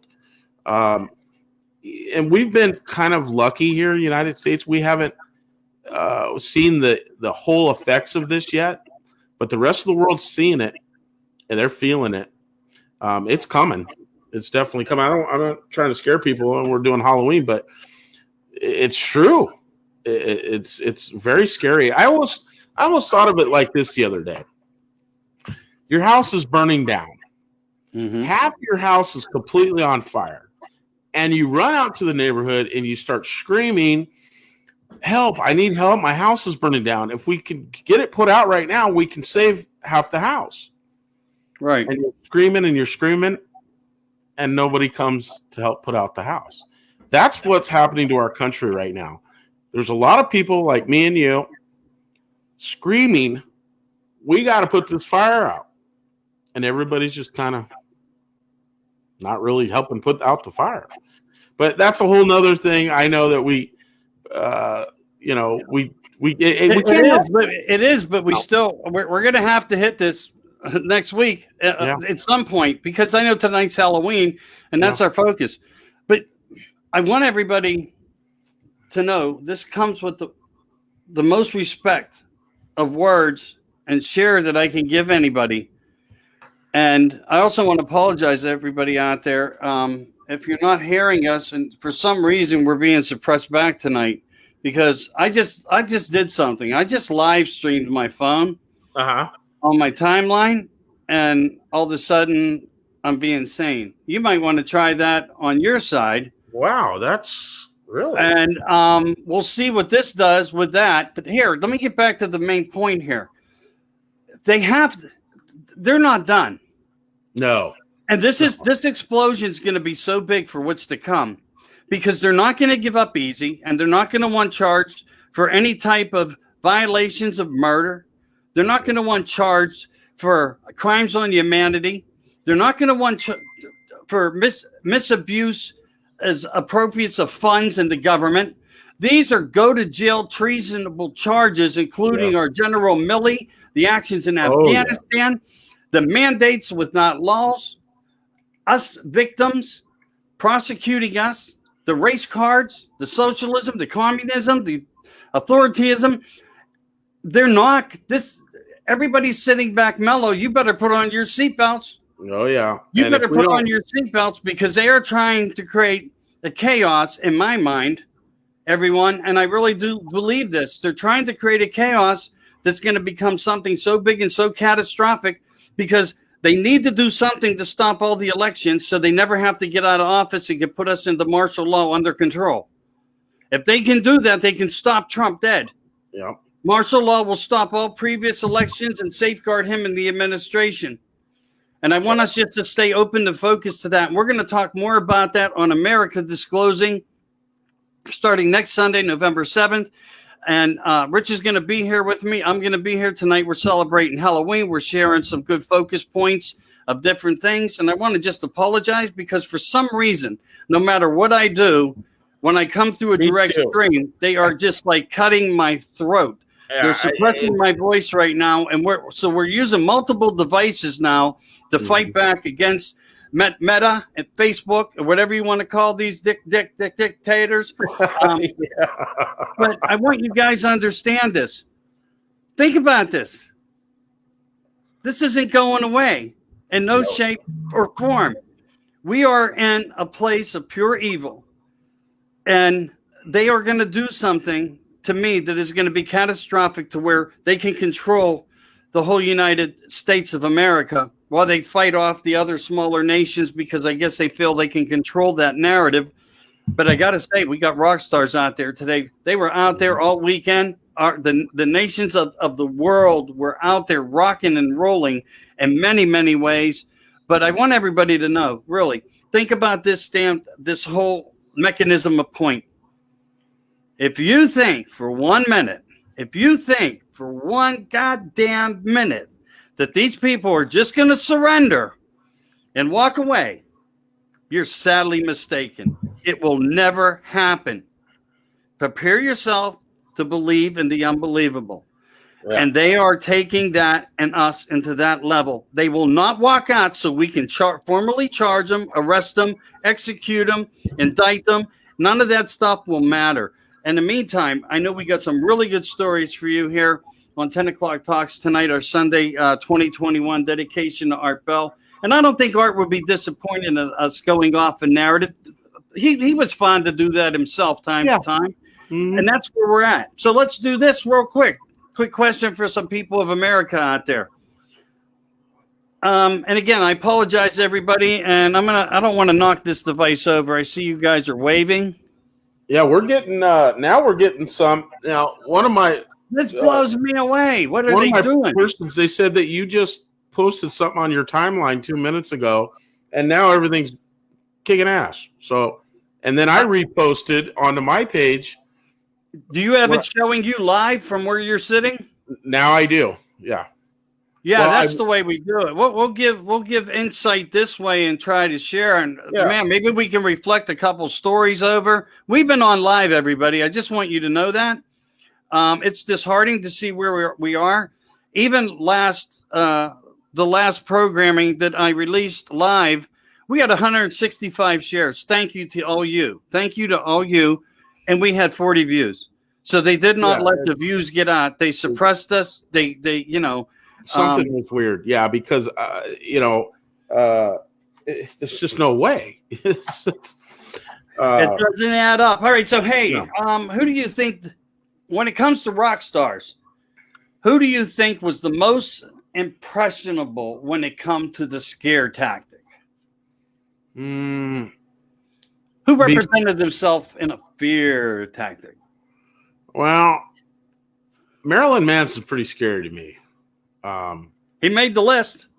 Did he make the list? He was in the top? Yeah, I'll tell you what. I'll give you the list, and you think about it, and what you just, because I can talk to you. Beth, where are you? Beth, where are you? You're MIA, sweetheart. And evidently, I don't know. She's not there. So what I did was I opened Beth's post that she posted on my page. Yeah. And it just showed, Beth posted. It didn't say, it didn't show a picture or anything. Hello, Beth. And I reposted that. And once I reposted that, it showed us live. And then all you got to do is hit the play button. So I don't know. It's weird. YouTube, I don't know. Yeah, I'm thinking because I can go on the 10 o'clock talks. I do own that channel out there on that. Yeah, so it's all bizarre. And I mean, who knows? Maybe they're just for some reason I got to the point of attack. I'm not sure, but that's where we are. All right, so let me get that list for you, my brother. Yeah. Ozzy, Rob Zombie, Marilyn Manson, Alice Cooper, or Smashing Pumpkins. Oh, dude, Alice Cooper kicks their ass, dude. I don't know. I went to an Alice Cooper concert, my first concert I ever went to, and I just turned 18, and the first song he played was that song, I'm 18. It was badass, man. He had, he's a showman, so he had what do you call those things that chops your head off? Guillotine on the stage, man. And he cut his head off on the stage. It was badass, man. Watch that in San Bernardino at the Orange Pavilion, man. That was awesome. Yeah, there's art and many rock stars' ways of performance that puts them in a different type of element of fame. Well, let's talk one of the worst case scenarios, or possibly you may not be wrong here. Do you remember when Ozzy bit the bird's head off? Yeah, he was biting the rats or biting the snakes' heads off, and oh my God, Ozzy was crazy, man. Yeah, I mean, what's that all about? But anyway, it's Halloween. That's why we're bringing it up. So anyway, don't mean to gross you out, but Ozzy did, according to Google, come in number 1 there. Real Ozzy beat them all. Yeah. Wow. Yeah, I guess, all right, so let's do something that's a little bit more for the ladies, maybe a little bit, if anybody's even up at this time. What a letdown when this kind of thing happens. We may, people, just so you know, have to take our foot and forefront back over to YouTube at 10 O'Clock Talks. Again, I don't know how that'll work because we uploaded 50 videos and we're still waiting for approvals on them, and that's from last month. Yeah, so who knows? It's sketchy. You say the wrong thing over there, and they're. If we can go live and watch our tongue, we might at least get a visual out that we can try. Yeah. So all right, let's go to this one because I like to try to get a little interaction if it matters. Most purchased Halloween costume by a woman this year. We got beautiful women out there. Yeah, there is. I seen a sexy devil at the gas station last night, and I about fell out, man. She had the little horn, the little red horns, and I mean, she'd tempt the devil himself. Did she have her AR-15 while she was filling up? Because all my warriors do. Not here in California, man. You'd have SWAT team on your ass, but hopefully when I get over to Arizona, it'll be like that. I hear you. All right, well, I'm going to tell everybody what, according to Sexy Witch, that was the best selling. The Sexy Witch, okay. You were really close, yeah. I mean, no, really. The little devil, she had the tail and everything, Oh, really? Oh, yeah, red, garter belts, and whoa. But you know what? That's really interesting because in demonic and dark spirit, there's only one gender. Yes, we've heard stories. Male. Yes. I want you to put that clue together on what they're trying to do to this nation about trying to kill the man and create a one gender culture. Yeah, it just makes you wonder if there's some type of correlation. I don't know. I'm just saying, maybe. Who knows? It could be morons. It could be because yes, they are unisex. A spirit, a negative entity, is a unisex. Correct? Yeah, it is. Well, there's a succubus and incubus, which is the male versus. But now here's the deal on that. From readings, they say that these guys, these particular sexual beings of entities, don't hang out with and socialize within the. Now I don't know, but that's how it's written. Where that information come from, not exactly sure, but that's how it's written. They kind of are like gangs over there, and there's gangs that even according to. In the dark spirit world of ancient writings, say that they're not all in the same pack. That there are indifferences, and the ancient ones don't want nothing to do with these other has-beens. Right. It's and like we said earlier, they specialize. They each have their own special gifts that they specialize into to deceit the human being, to deceit you and lie, and they're jealous liars. Hopefully we got. Well, I got another quick little story. Go ahead, brother. Well, I didn't necessarily see anything, okay, but I did hear it. So, me and my dad every year would go up to this little town in Northern California called Paso Robles, and he had an old Mercury that we restored, and we'd go to car shows up there. And it was a small town. It was cool. The whole town would kind of cater to you, and you cruise on, the Friday night, at the A&W root beer with your hot rods. But anyway, we stayed. My dad always wanted to save money. So he goes, well, hey, there's a fort that's a little bit north of Paso Robles in this little town, Atascadero. And it was a little north of that. And it was called Fort Roberts. It was an old military base that was basically abandoned, but they kind of, the military they cleaned up the barracks and they would rent out the barracks like hotels and stuff, So it was cool because we paid like $5 a night, man. It was great, but you're sleeping in these old barracks. And it was co-ed showers. It was just cool, you know. They're suppressing me. I'm listening. So anyway, me and my dad are like, the first night I was there, every once in a while you hear these clicking noises, click, click, and there's this thing in the room that it's to tell all the soldiers it's time to get up. And it goes click, click, right? Electronic type thing. And they're in every room. You know, it's this little box and a wire goes to it. Well, I didn't sleep very good. I kept hearing that clicking, and I heard soldiers and stuff marching, and I'm like, what the hell are they drilling for? What the hell is going on? So when we left, I had asked my dad in the morning, I said, what the hell is that, dude? He said, well, the clicking is the old military. It's just that's on a time thing. And he goes, yeah, I don't know. They were practicing or doing some shit out there. So we went on, because my dad always wanted to wake up early to get down to the car shows. My God, this guy didn't sleep, it seemed like. But we left in the morning. We go out to the main gate, and there's a soldier that usually stops you at the main gate. Hi, how's everything? You know, and we're going to the car show. And my dad said, what the hell's with all that practicing and marching around and shit? You know, right. And he goes, what are you talking about? He goes, well, you guys must have had some maneuvers or something going on last night. We heard soldiers. You could hear the guns and marching and the boots clacking. And he goes, we ain't had nothing. There's no military stuff on the base right now. There's nobody here doing the maneuvers. And so I was little at the time. I was younger, you know, my dad's, and I said, well, what about that clicking noise all the time? And they go, well, what do you mean? And I said, well, there's a clicker thing in the room that makes a noise constantly. And the lady kind of looked at me funny. And another lady came out that was over listening to the conversation and says, those were used to train soldiers. This was a training facility in those barracks. Those things have been disconnected for years. Those things haven't worked in years. There's no power or nothing hooked up to those. We heard them all night.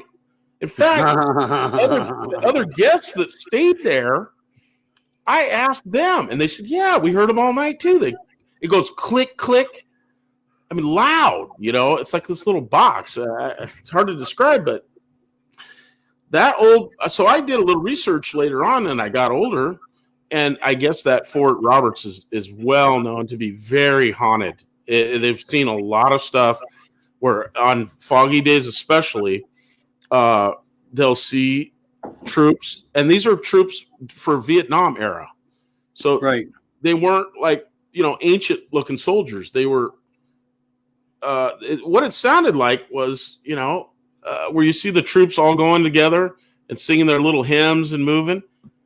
Right. You know, the Vietnam era, that's what it reminded. The sound, it was crazy, man. But so I never did see it, but I heard it and I felt it, and it was just weird, man. It was peculiar, definitely. Yeah, it sounds like it. Hey, I just want to ask on my sidebar here on the telephone. I'm using my phone as well as streaming because of suppression, everyone. Can you send me a thumbs up if you're hearing me and the guests well? I want to know how. Yeah. Everybody wants to know. You're fine. Okay, cool. All right, I'm trying to do the best I can. Thank you, Beth. I don't know what's going on, but again, they've done it to us or fined me. I don't understand it exactly. On my end, Beth. Everything's good now. And listen, everybody, we'll do a re-up if we have to, because we really want to reach out to everybody. We want to talk about all the right things. We want to talk about next weekend starting out. Hey, Jeffrey, how you doing, man? There's a bunch of videos out there of this going on because other people were streaming and we're streaming different ways. They're trying to suppress us. Jeffrey's in and out of Pittsburgh from Lawrenceville Motors. He's family. He was the best man for my son's wedding. Jeff, can you believe it? It's over a week ago already. Jeez, they're getting old already, brother.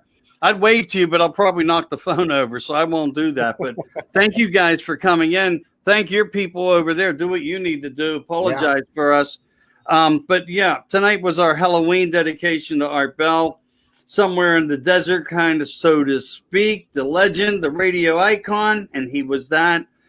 We've been sharing some Hell-O-Ween stories just to give you a little bit of an up on what we've been doing, as well as talking a bunch of demonic and empty space and fabrics and times and dimensions and spirits and different entities of light and dark and powers. And Mhm. do you know this one? Have you ever heard this? That we do have an archangel that is a woman. There is one that is mentioned in the books. I believe it could be, her name begins with an A. I can't think of it, but I'll share that at another point. But yes, there was. That angels of men and women are archangels, but on the dark side, dark energy spirits are only of what we would consider to be neutral. And again, that's why I think they're so fascinated with our bodies, and that's why they take people over and all that good bad stuff. But you're right. I was thinking about something also that you mentioned just a few minutes ago about how people hear this atmosphere recording when you go and visit a place like Gettysburg, or or go to a place where the Confederate armies fought and more down south, and the federal, and during that period of time of ghost shots and ghost cannons and the images of troops. So you have that fabric of all that information and great tales, but also of places where it seems that there was devastation, whether the building's there or not. People hear screams from an old infirmary, like what would they call the old infirmaries, where they would put people if they had typical tuberculosis and different things like that. The asylums. Right. Gosh. Are they just voice recordings when we hear that? Because it's a phenomena we know that is a phenomena, versus the EVP recordings that actually capture an interaction voice. Yes, they do. They do actually interact. That's what makes me believe that it's not a tape recorder playing the event over and over. That this is a type of spirit, a soul that is trapped and is not happy, because we do see this in collective areas of great tragedies. Right. Whether a building burns on fire, or there was a lot of deaths in some of these asylums and stuff. They are full of entities. I mean, there's places that, hell, you wouldn't catch me in there at night. I wouldn't go in there in the day. Right. So, are these places that, because people died in such horrible ways, that the negative energies have overtook, and it became a portal?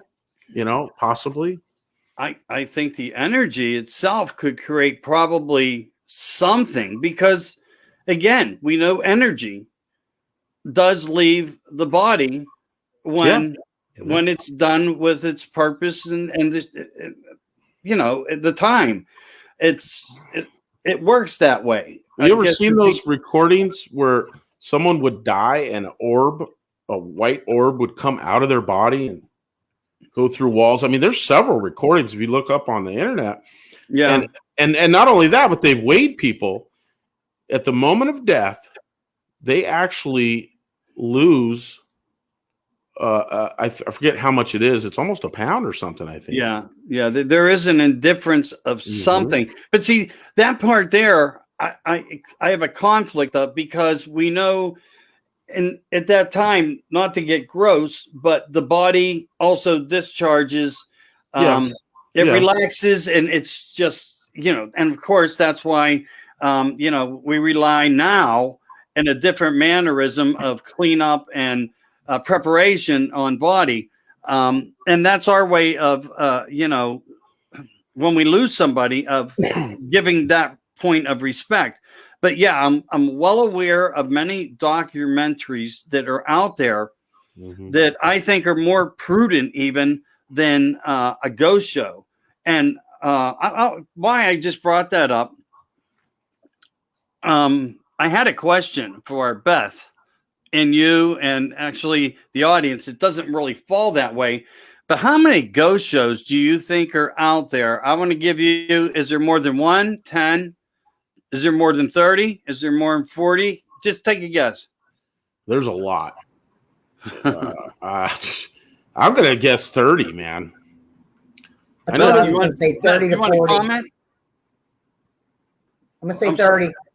Okay. There's over 40. Wow. Yeah, there's over 40 ghost shows, different narrations, and there's also probably 15 to 20 that are no longer airing. So you have that. So it tells you what this phenomena and interest is about, because that is a mass crowd kind of like gathering point. You know, the only thing stronger than UFOs and paranormal is people who sit down and order PORN. Kid you not. And that's still the most powerful platform, it's sought after. And I was tripping out on that. You mentioned that. You mentioned that a couple of weeks ago, and porn is the most searched thing. Yeah.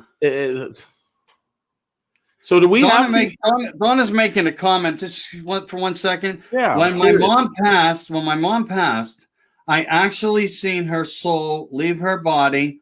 What an experience! Oh man, you experienced something that not everybody in that moment can do, and that's a blessing. Is all I could say, and that also should be a big form of comfort for you, in my thought, because you know that there is something more special. So I'm sure she's convinced now at this point that there is something after death. I bet she feels good about that, like you said, in her own comfort, knowing that you actually could see that there's something else, right? Because that's the big question. And maybe just even in that moment for her, maybe, being able to see it in real time, maybe you and I wouldn't have. So sometimes I think, it's for a purpose that someone's to see something versus it's an element for everyone to know. And maybe the phenomena even goes further in detail. We don't know. But again, when it's done, to me, I kind of base it as, like I said, I kind of like look at the dream state. And I think for spirits, when they do leave, it's that dream state. In a way, until they get used to fabric, because I don't think that all possess the ability to do anything but show themselves in many ways, where you have different phenomena of different types of strength of entity that can do more. But but just to point that part out, and it's trippy because you hear these stories about some old guy that dies in his house, right? And that he was just bitter and angry at the world. And that his spirit haunts that house. It's like he will not leave that house. I think a lot of good people that live their lives good and done good by people, that they do cross over almost instantly.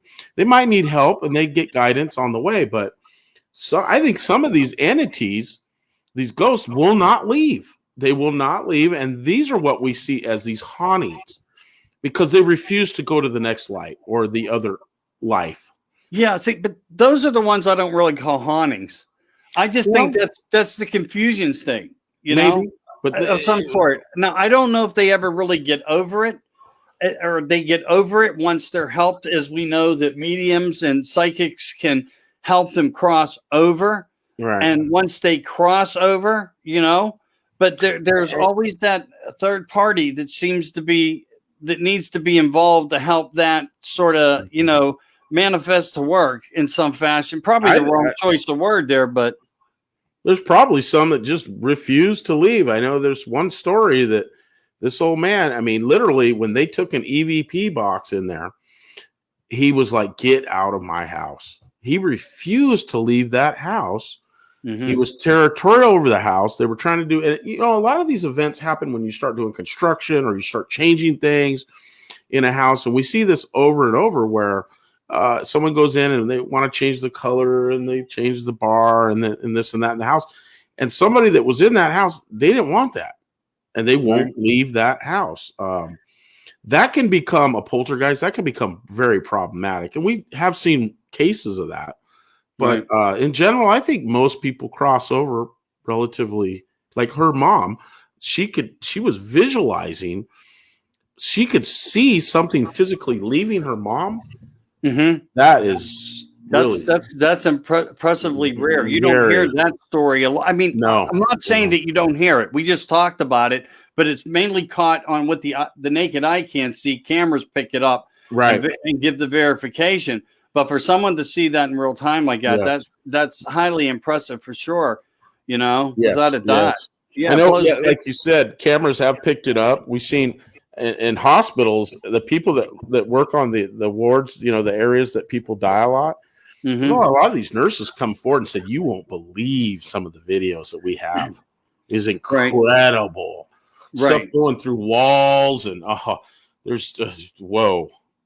Yeah, I actually have a tenant, a nice lady, and she works with that and has for a long time. Where when people were in the last stage of their lives, they place them. I forget the health technical term for it. Hospice. Hospice, correct. Yeah. Thank you. I appreciate that. So they put them into hospice, and these young ladies. Sometimes these people don't have family, and they see them over to the other side. Yeah, they really do. It's very fascinating to talk with somebody that is in that line of work. I ran into 2 nurses pre-COVID, right before the lockdown, and they told me some stories, and I was just shocked what they told me. That's impressing me. We got 3 cameras running tonight just to try to feed. Did you get people in the chat rooms tonight? I'm getting them on my phone, and I did have some up on the main board. See, I didn't get any. I didn't even get a thumbs up, and I'm like, what the hell? So I'm hoping that maybe later people will catch it, or because it just went up. It seems like it just went up. I don't know. Yeah, but we got a really good portion of the show that got squashed tonight. Again, this is the second time, everybody. I guess, in that element. Maybe the voice is coming too strong, but hey, Michael, we had some pretty good stuff there earlier too. So I don't know if this can be shared and it'll play the entirety of it, because we had some pretty good stuff. It was pretty good. I'm hoping. I believe we could share it. Anybody that goes back to watch the entire show is going to be there. Okay. I missed part of what Beth said. Could you repeat it? I said for anybody that shared, if they missed the beginning, they can go back and see it from the beginning. Yeah, okay, cool. It will post the whole show once we get them posted. Right. So just another quick explanation, guys, and thank you for stepping in and waving. I would hit the wave button, but I might knock the phone over. Mary Kay, blessings. You're really strong. Mary Beth McCord's on right now. James is on. He's always supporting. Thank you, brother. They are crushing me, I guess. We had a live stream out that's on Facebook. It's saying we're live, but nobody can open up the format to watch it. So now we came over. We're both from – all of us are using a phone. So we're like triplexing the whole event here through Facebook for the Hell-O-Ween special. See, I just got a response saying it's not on your page, but I see it there. It doesn't. Beth posted it there. I posted it there. It just doesn't make sense. So, Yeah, you know what? Do you hear? Here's a good thing, guys. Please do me a favor. Follow me and see if anything changes. Yeah, there you go. If you don't follow me, follow Rick Lopez. If you don't follow Rick Lopez, follow Behind the Glass, the engineering department that's running tonight. Beth, yeah. Via from home, but that's good. It's a holiday to us. It's a Sabbath. Hell-O-Ween is actually the Feast of the Saints, the good side.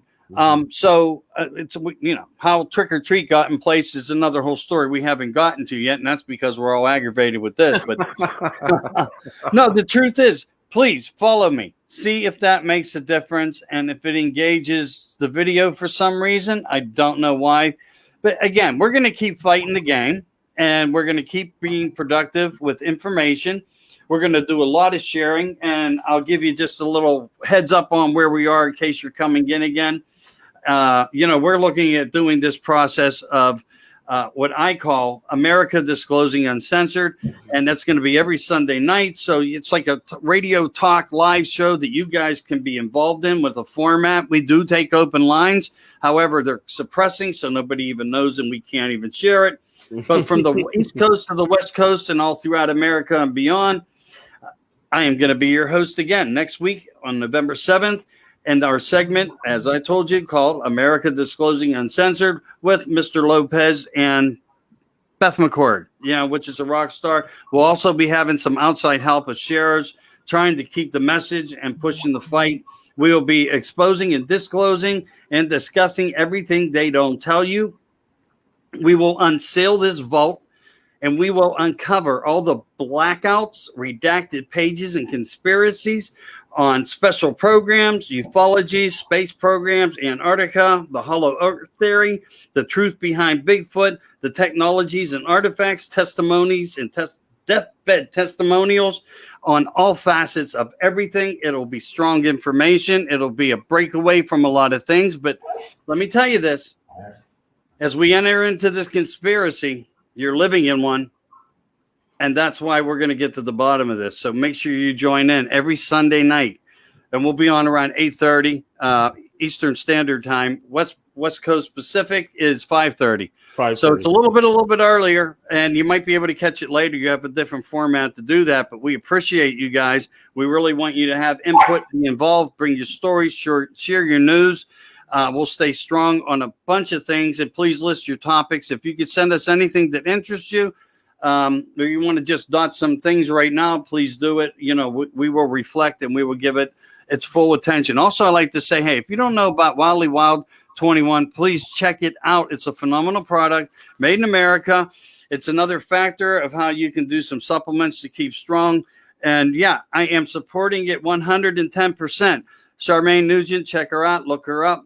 Check out the full product line, please, at Wildly Wild 21. It'll help you with clarity, weight loss, and more. You'll be more invigorated. It's just a beautiful thing. The people out there in America are trying to do good things, and that's why we support another page here at 10 O'Clock Talks that we call American Products Made by American People. Join that group. Share all your products on it. Get people involved to buy it. We know we're going to go into dark times. Thanks, guys, for letting me share that bit of information out there to everybody again. And I apologize for all the disruptions tonight. I truly do. We don't come on here to do this. We really want to have some success for you and for you to have a good product to listen to. We're going to make mistakes. We're not great professionals, but we're going to make this thing happen regardless. I'd like to say one little thing. Do it, my brother. Take the whole moment. Go ahead. Well, it's something that it's a phrase that came out of the movie Apocalypse Now, and I love it. Mm-hmm. When he was having a meeting to get set up to go on this mission, the captain says, because there's a conflict in every human heart between rational and irrational, between good and evil, and good does not always conquer. Sometimes the dark side overcomes what Lincoln called the better angels of our nature. Mm-hmm. I kind of liked it. So once in a while I think about that, and I don't know why that just came up to me right then, but no, I love coming on the show. It's great. We're going to talk about some good stuff. Me and you could go for hours, man. Oh, I know. It's endless topic. Oh, it really is. And we can even get back into the Third Reich with it because, the Germans were very fascinated in the occult, UFOs. I mean, guys, we're going to experience some really good stuff on this show. And it's cool because we're doing it on Sundays where you don't even have to look at the screen, guys. You can just put it on, let it play in the background because it's really cool to listen to. It is. Right. But I love it, man. I'm looking forward to doing more shows. Hopefully this gets out. We'll try to spread it around in some of the rooms there for people. Yeah. Again, you guys all have our apologies, but we had a lot of information, and I'm sure there'll be a point in time where we'll be able to, use the elements in our notes and things that we study and research to make things come across better, stronger. And the biggest thing is trying to figure out how to get through the share tactic here, or just switching it over to my YouTube channel and see how long they'll tolerate. But that is a possibility of action. I also wanted to send out a hello to Michael over there at Conflict Radio and let you know I heard you the other night, brother. I'm all with you. I actually sent you an email. If you check your email that you post to use, I sent you a little note, an indication, anyway, please respond back if you catch me this way, because I don't know who's listening tonight or who it's getting out there to. And that's an important note, because I'd surely like to have Michael come in and sit down with us, because he's a background book of knowledge, has many, many great guests on, and that would be fascinating. And he is so disgusted with where we are right now, and that people just don't seem, worried. And yeah, no, they're more worried about what's the new movie on Redbox, what pizza they're going to order. I mean, it's crazy, man. I know, it truly is. It truly is. And I don't know if anybody's familiar with Linda Moulton Howe. I have some things out to her, and I'm hoping I can snag her up where we can bring her in for a segment, because that would she would definitely. Well, hey, all you have to do is, type into the keyboard and hit the mailing address. They're available. They read. Can you imagine if you had her on, how many cool questions we could ask her to hear her theories on it? Because this woman has investigated for many, many years. I would love to ask her so many questions. She's award-winning and more, and she narrates through many of the typical ideologies of conspiracies and disclosures and the hidden truths of everything that really are facts, credible information that shares our same ideas. Yeah, absolutely. Because we are on a different level, maybe than some people are. But I think when they learn about what we try to deliver, we'll do fine in the future with things. Of course, we'll adjust. The audience adjusts. The biggest thing, again, to go through the second up, live upload where this has happened. It's either StreamYard's having a major issue, or it could be Facebook. It could be Facebook itself, or they're so-called what are they calling it now? Meta. Meta. Whatever. I called that to come a couple of weeks ago before they even announced it. And to me, it was a whole change and partial of what the shutdown was about. And one way I look at it, as my theory, as they needed certain elements to be hidden, possibly. Yeah. They needed to change over to a format, maybe try to lock and release certain things. Hey, Merle Francis is watching. Hey, Merle out of Texas. How are you, dude? So, all these theories and elements of what's going on. But, we know it's the strange. best way I can say it's corrupt. Yes, on all levels. And, you get a product that's losing face. Sometimes you'll change the name of it. Yeah. Who knows why they're doing it, but it's Facebook. But it is a platform that we can get out to a lot of people, and that's why I still maintain on Facebook. I know a lot of people go, "Oh, what are you doing on there? What are you doing on there?" And I know a lot of people have left Facebook, but right now it's a platform we can get out to the millions. So I'm going to keep doing it until Trump has this new platform coming. And he had to go outside and get it in Europe because he couldn't get it done here. No one would put it out. Right. So, and there's a very good company over there has very high security ethics, and they are very much running their technology down the middle. It's a place where you can go and not have anybody else create an opinion to your fact, or even if you're wrong. They're not going to suppress your information because you see it First Amendment, man. I mean, whatever you believe in, somebody can change the channel, but I want to hear what they got to say. Yeah, exactly. I want to hear the yin and the yang, the positive and the negative, right? Yeah, a little bit different from tonight, talking about dark spirits and light spirits and all these things. But I'm going to share something that I actually had happen to me before we, I feel like I need to. This is a little bit different, but I wanted to go into a little bit different of a narrative that would kind of share to everybody of how we're going to look at and do certain things in the future Sundays to come. I was up at my wood shop up in the mountains, And, I was always a sky gazer. I was trying to figure out, sometimes at night looking up, you see certain things move. You try to figure out the elements. Is it a satellite? What is it? And you're not sure. You're not. So then this app comes out that you can trace satellites on your phone. And isn't that cool? That is and cool. I was able to. Yeah. And I kept seeing the spot where I was seeing some things that looked like stars, the same colors as stars, but kept coming out of one spot. And I'm thinking, there's no way this can be, in my mind, a typical cluster of satellites coming all from one particular spot.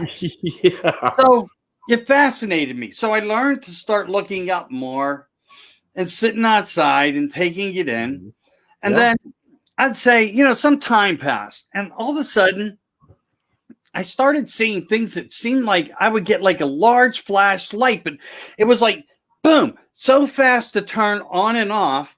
I was like, did anybody see that? Well, was that some type of bug or new lightning bug I don't know about? And no. So then I had a friend up, someone I didn't see for a long time. And she's sitting there with me and we're outside. We're just chilling. And, I was like explaining to her what things that I saw, what I think I see. What do you think? We're just having great conversation. She's killing a bottle of wine. In case she sees it, hello, Debbie. So anyway, she sees what I see. At least she thinks she does. She goes, yeah, there was something just really unusual. What was that? I was like, I don't have a clue.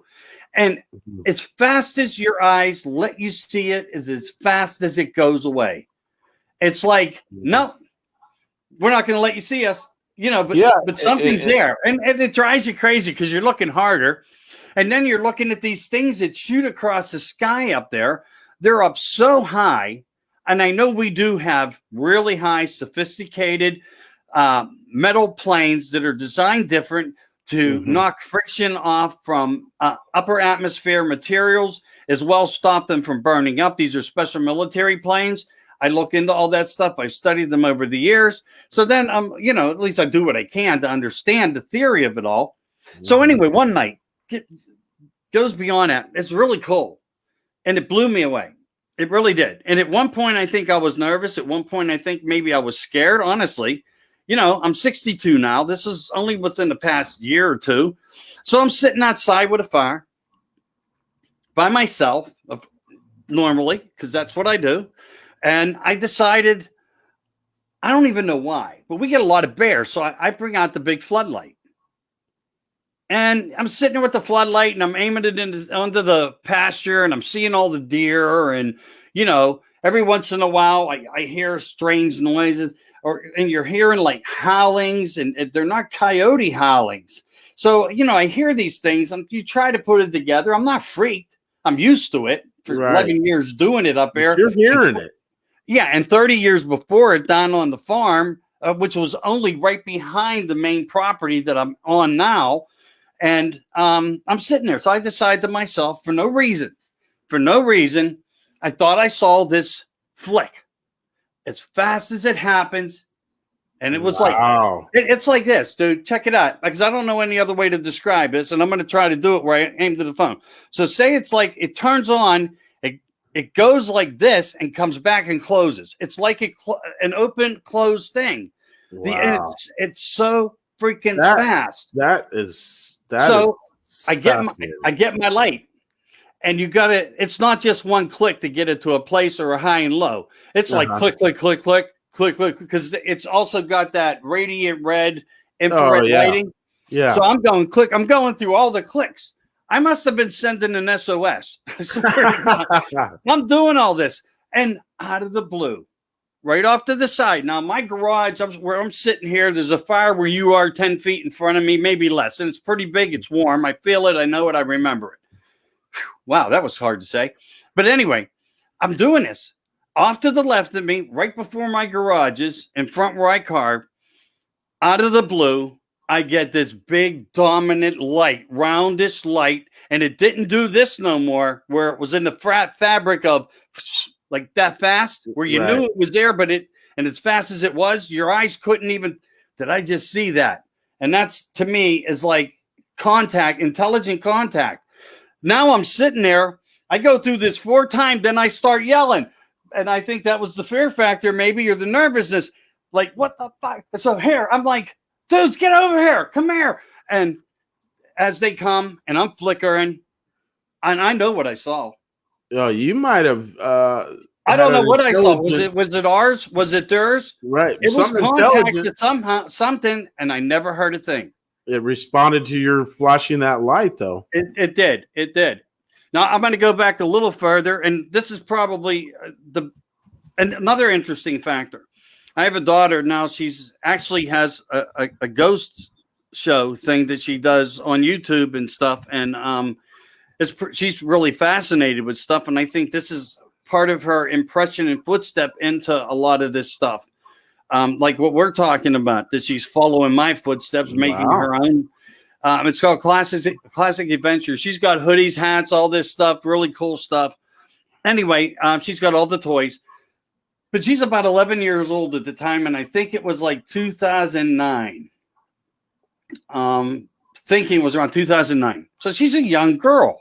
Mm-hmm. We go out to the middle of the field. We're just star searching. This is before all the cloaking got really bad. You could still see stars at night. Now you can't so much. Right. It's almost like this is a twofer.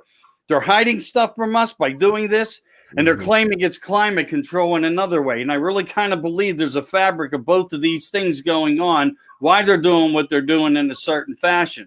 Now, I could be wrong on that. It's just a theory of mine. So we're out there in the field, and it was mind-blowing because as we're standing there, just observing the sky, nothing really going on, very beautiful, warm summer night, natural night, no wind, nothing like that. We're both looking up. I can remember we're standing in front of my big garden area, and out of the blue, out of nowhere, all this most prettiest green, flickering sparklies come draping down. Now, no one's around me to light a firework anywhere. You can't get to my property that way. You can't get there. Nothing would travel that far. There was no noises. There was no sounds. But there was this emeraldish, brilliant, pretty green that just softly just twinkled, breaking up. And I was blown away. And my daughter looks at me, and I see in her face that she's dumbfounded. I mean, as clear as I'm telling you, is as clear as I could see her face saying to me, like, Dad. And then she goes, and what the hell was that? And she does it really loud. And I'm like, dude, I don't know. That? Do you think maybe it was a meteor that landed by you guys? No, because a meteor wouldn't have draped down trickly in one spot. A meteor would have been like a going across the sky. Right. And because I've seen them hit. I've seen them hit. They're different colors, but never like that, moving around like that. No. Well, the funny part about that is I was on MUFON one day, Pennsylvania, and I happened to run across a segment of a show, and they said it was filmed in Pennsylvania. They were doing all about reports of Pennsylvania.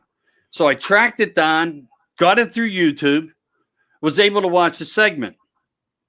The same thing I saw with my daughter those years ago, 10, 11, 12 years ago, whatever it is now. This same lady was on there. Oh, wow. That's 45 miles from me, saw the same thing happen in her yard. Wow. That is then I knew in that moment back then, and that's why I always looked up at the sky. So that was my first thing, like, look up, because people don't.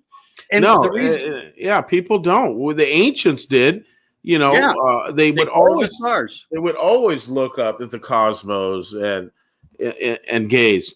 We don't do that much anymore. In fact, everybody's on these things, you know, and you're looking down. But even without these, even without the phones, we're trapped in our world and our work and our thing. But back then, I mean, they knew when to plant. They knew when to. They followed the seasons and the stars. It was very important.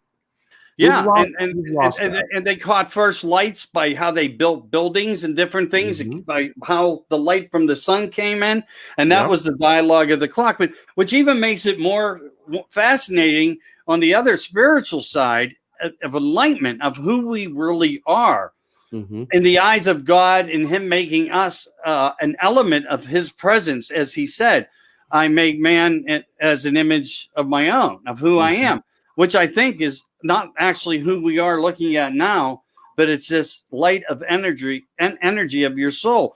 Because if you think about it, the information and the layout of this planet and everything is you had to be up here to see it. And the only thing that I know that can do that, besides the fact that through the 50s till now that we actually are up here doing more, and space, the space program is just a rename of something that's been going on, is the fact that the ancients, something, mind, body, spirit, the element, they could remote view. They did something. They knew technology, or they were closer to that element of pure consciousness where they were in their mind, they were able to come within a purpose of time and start writing of who we are on this earth. And they're giving us every indication that that's what really has occurred here. Yeah, and they were very in tune with the celestial movements. And we know that the Mayans were predicting that there was black holes in 2,000 years ago, and even modern science said, no, there's nothing there. These people were crazy.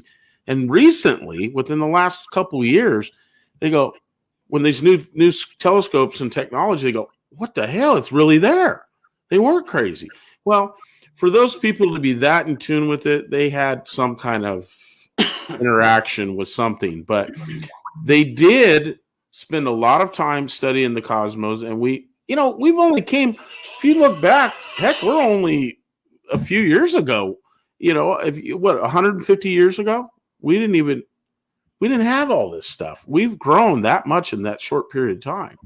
Right. So fascinating. Yeah, and again, if you really look at that ideology in that way, if you're willing to try to just accept that part of it, then everything we talked about tonight, in closure to some of the things we talked about tonight, is the fact that maybe we were out there as this form of energy and experienced all this before coming back into life and whatever. Yeah, we might have been recycled. Whatever the process was here, because we're looking at a light purity that comes in and out of us that gives this facility life and energy, function and thought and energy. And when it's gone, it's gone. And then you have the dark side. And I don't want to push this demonic thing to people. Let's just say it's a dark spirit who never became human by their own choice.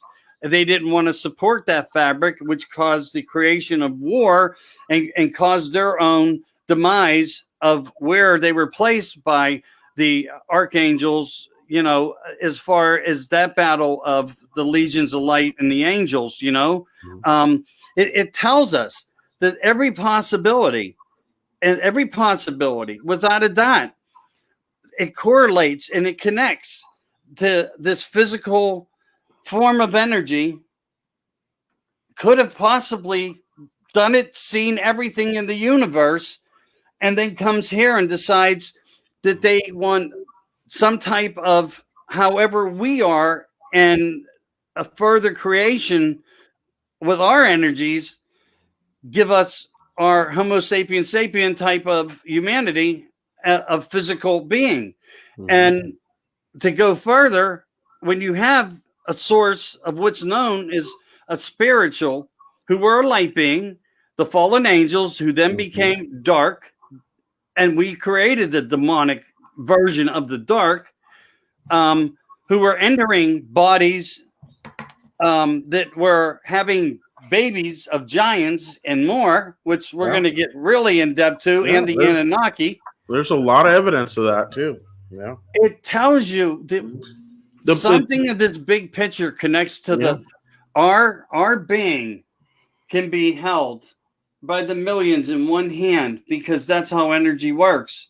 And it's so small. Even though you see an orb float out of a body, as you said on videos, it's that big. Yeah. It's at the tip of a pinhead of the true element of what it is. Not even a grain of the sand in the desert. It's not even a grain. Yeah. Right. And there must be billions and billions of angels and billions of the other things that nobody likes to really, connect the dots to. But does that make any sense to you? I mean, that's my kind of theorization of it. It's very fascinating, and because we don't know the unknown. You could be right. It's a theory. It's hard to say. Are we recycled? Are we all mixed? Well, then again, you're blowing up another element of it where we have deja vu. Where when you're young, it is. We know by reports that children talk of past life and are closer to that network of that element. It's like we do come here, and for some reason, is it really because we need to learn and we're recycled back? If that's the true case, I don't know. I don't know. But I think you get where I'm going with that. That's fascinating that you say it, because we know that children have a lot of paranormal experiences where they see things. Right. And I think a lot of it has to do with, in our culture, we're taught, oh, that's a big joke. That's not real. That's the boogeyman's not real. That kind of stuff. We're almost taught that it's to not pick up on those natural things. And I think children haven't been tainted to where they're more receptive to seeing something.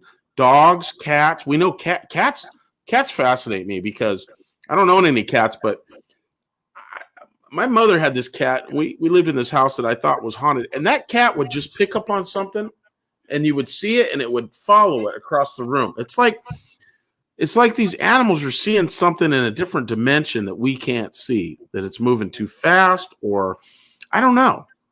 But animals fascinate me with those kind of things, and children, because children have not been taught that this is not real. This is a big joke, because we get some fascinating accounts of children seeing these things. Right, and good and bad in ways where things have been televised. And I can remember one young child, I don't know his name, and I'm not going to get into culture and all this different stuff, but this one little person started just drawing pictures of airplanes and so forth. And one day, I think his mother, according to the story of if I'm remembering it correctly, was, "What are you drawing, hon?" And he says, "It was an airplane. I used to fly them."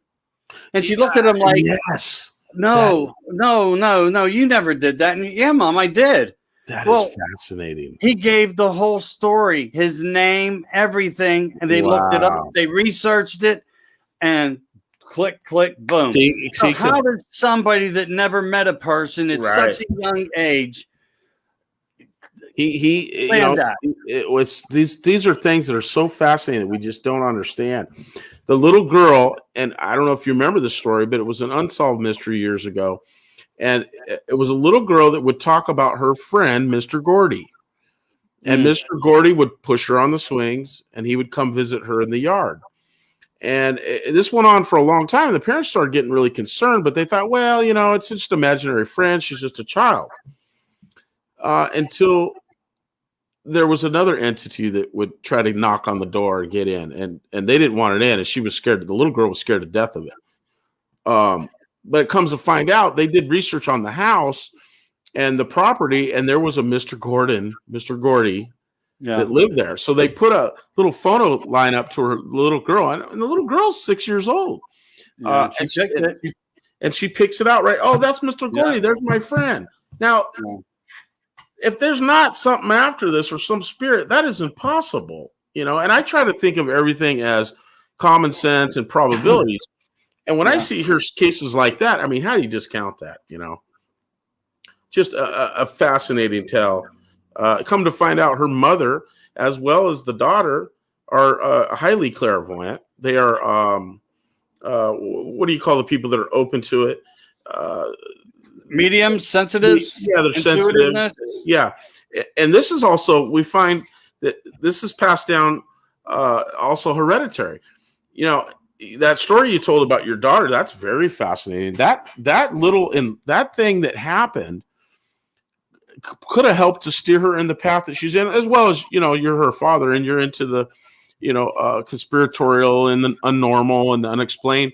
But I think it's fascinating that that path that she's choosing now. Now you're saying she investigates. She's done a lot on Gettysburg. I can tell you that. Oh, she goes man, up there and does a lot of video and different things like that. Yeah, she has her own line of, merchandisable products, things like that. I mean, we're in Pittsburgh, so centrally located for us. There's a lot of things around here if you're willing to go to. And she's been to, all these different types of elements. I mean, not every single one. She has to work too, and what the world's just been through. But even through this, she's done it. Yeah, I hear Gettysburg has really got a lot of spiritual activity there. In fact, earlier tonight, I was watching a video, and they were literally showing the live video in Gettysburg when you're coming in, and there's a whole bunch of cannons, and there's a soldier just running across the road, and he's transparent. So, I mean, I doubt all these things are hoaxes. They're suppressing me tonight. They won't let none of our videos show. So we're running phones and cameras. We're doing everything to make it harder on them. So we have like 5 attachments running right now. And I don't know if you can see that over there. I can't tell how this is working. Anyway, this is a rock star.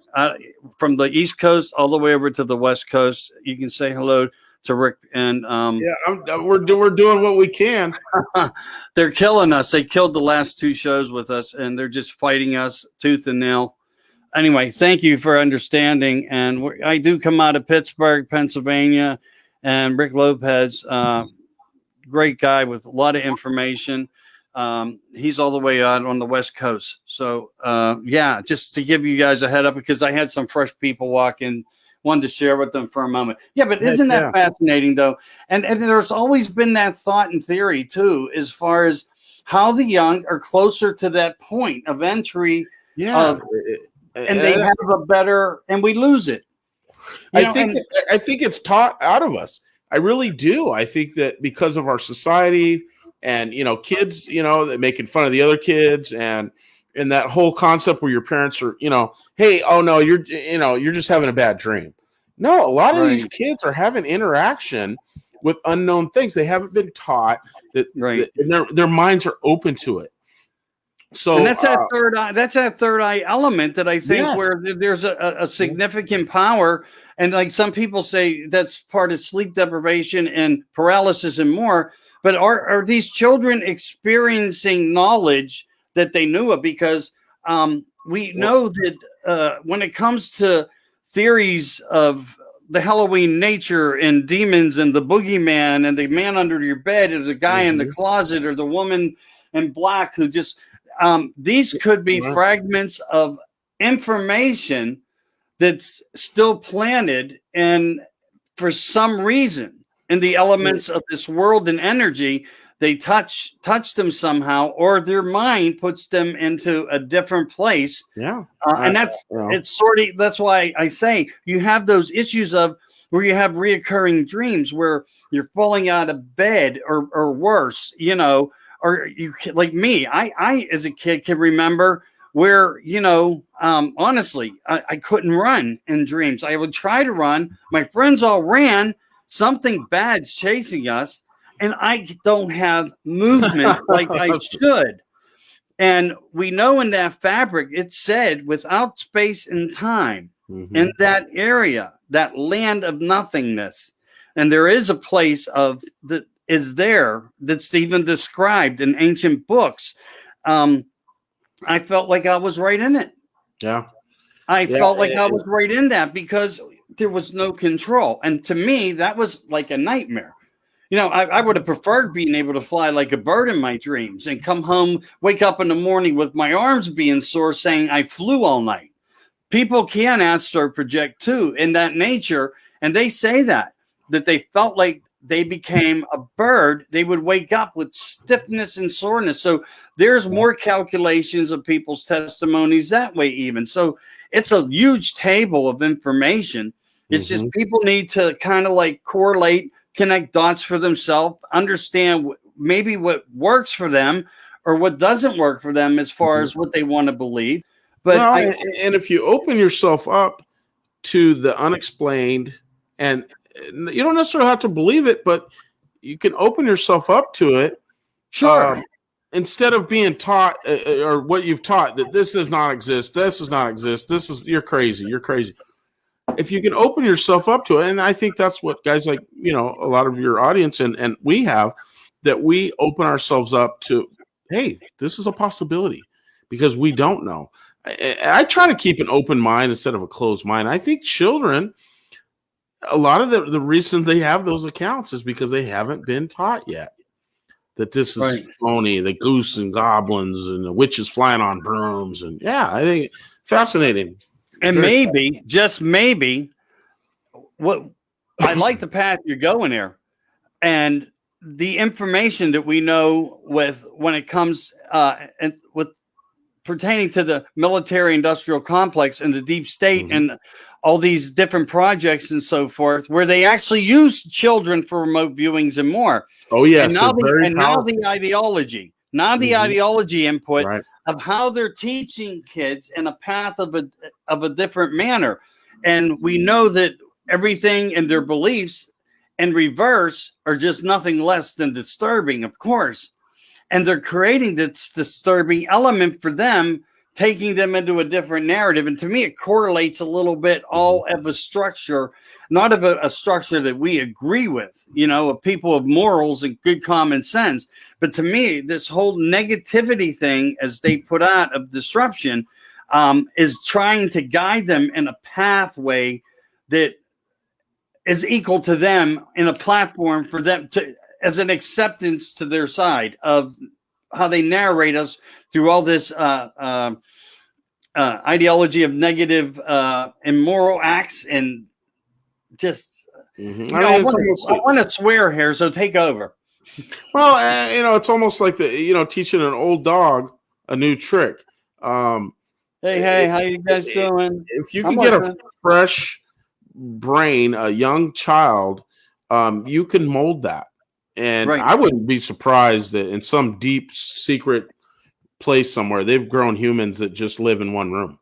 They probably don't even know what a human is. That takes us into another whole thing.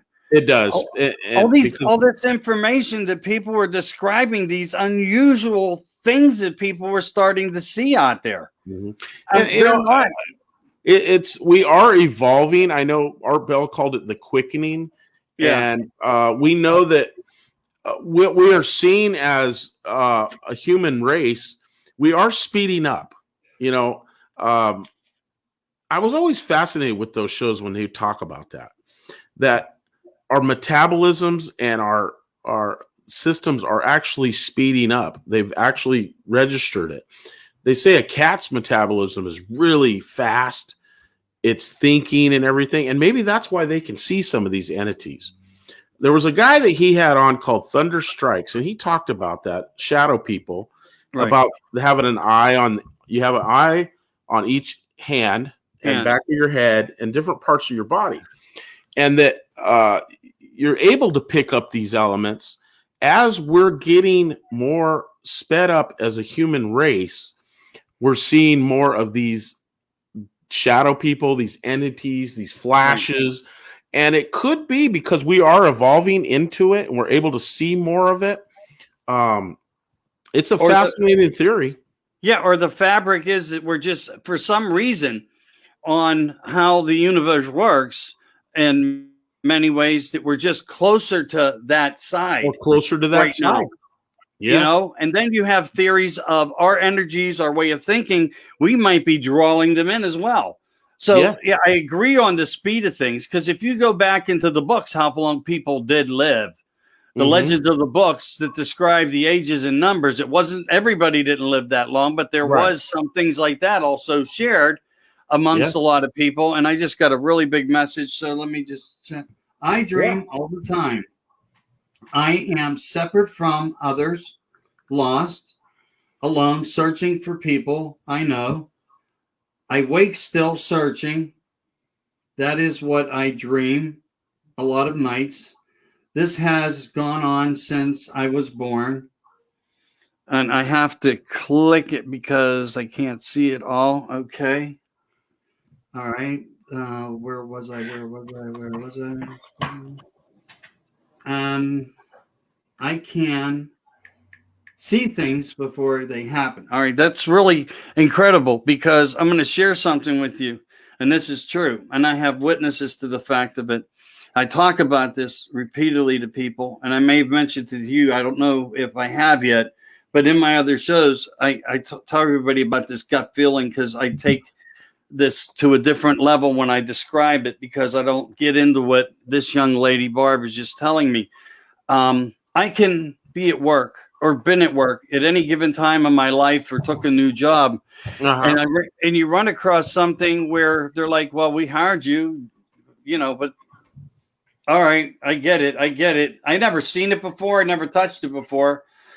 I go home. I worry about it. All right. I look at it before I leave. I look up online. Line's not helpful in ways, and usually you can find anything on YouTube. But I ran across this more than once in my whole entire life. No joke. And the next day I would wake up. I already knew in my head I was going to go in and fix it from the time I woke up, had that first cup of coffee.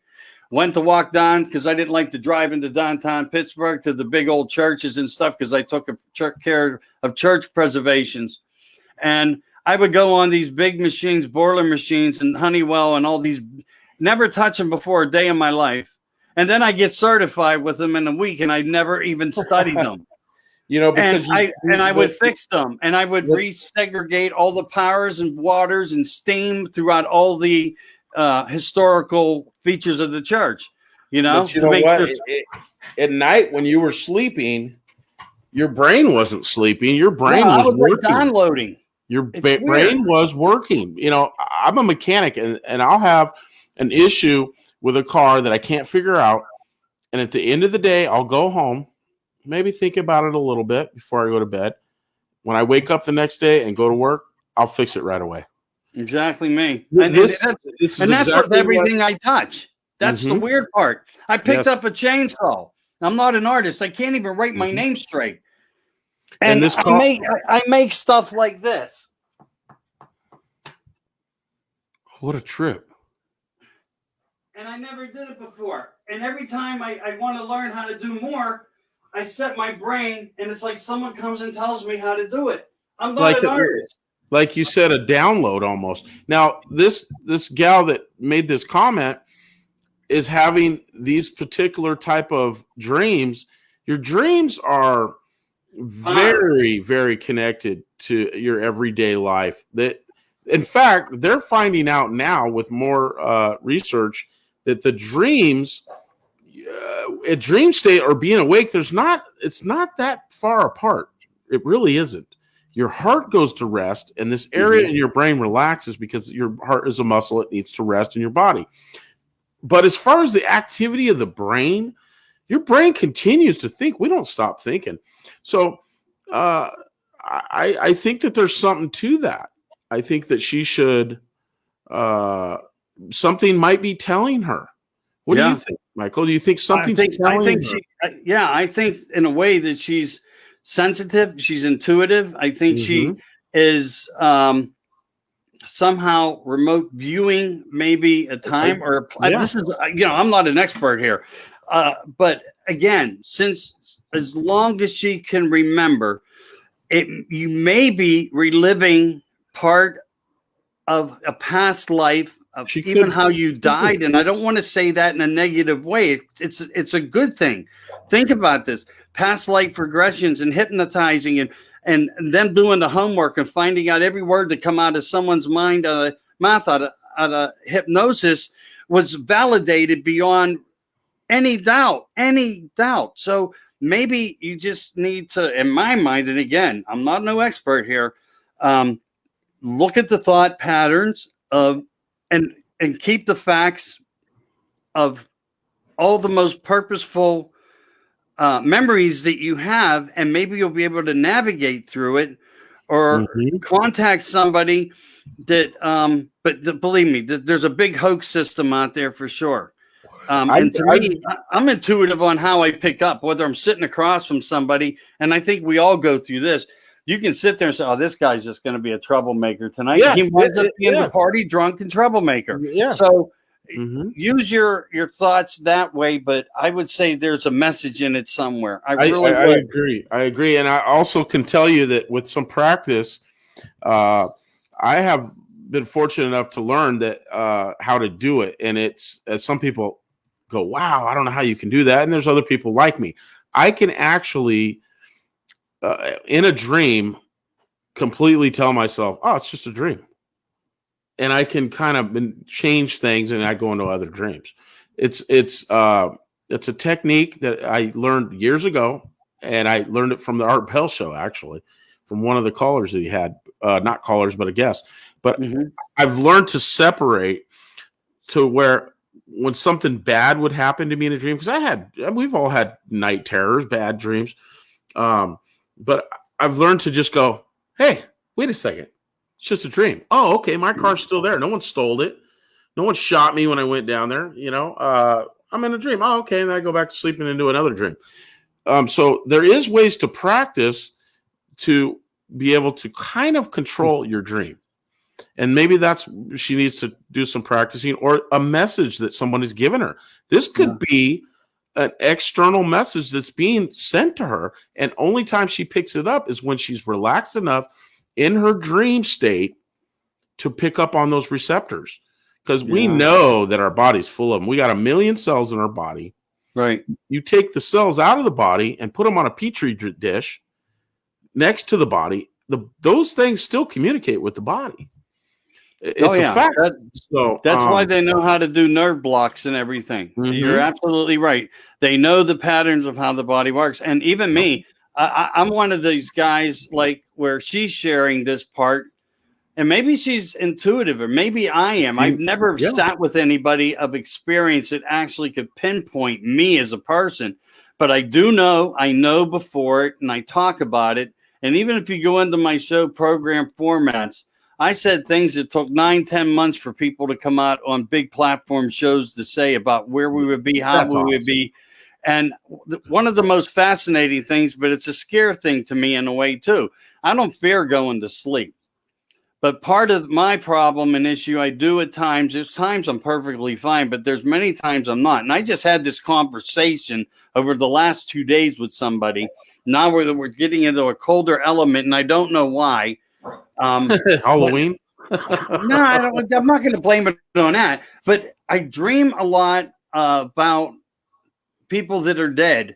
And I think... And I mean more than I should. And I don't go to sleep thinking that.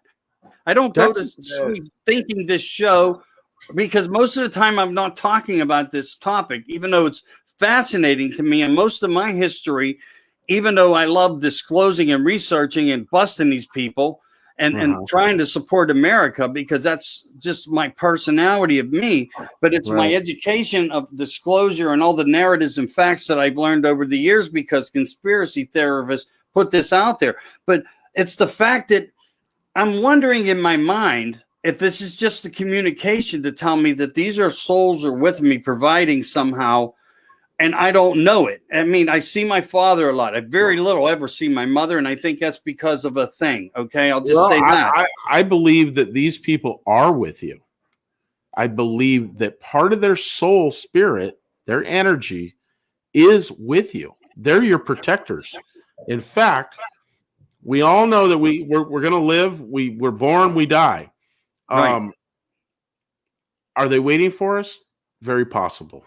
Are they protecting us? Very possible. Yeah, well, they don't need to be watching me 24 hours a day. I mean, give me my privacy, move off. But every night becomes sometimes ridiculous. And you know what? They're not even of sense sometimes. But then there's sometimes where I just wake up, my energy level is extremely high. I'm not in fear.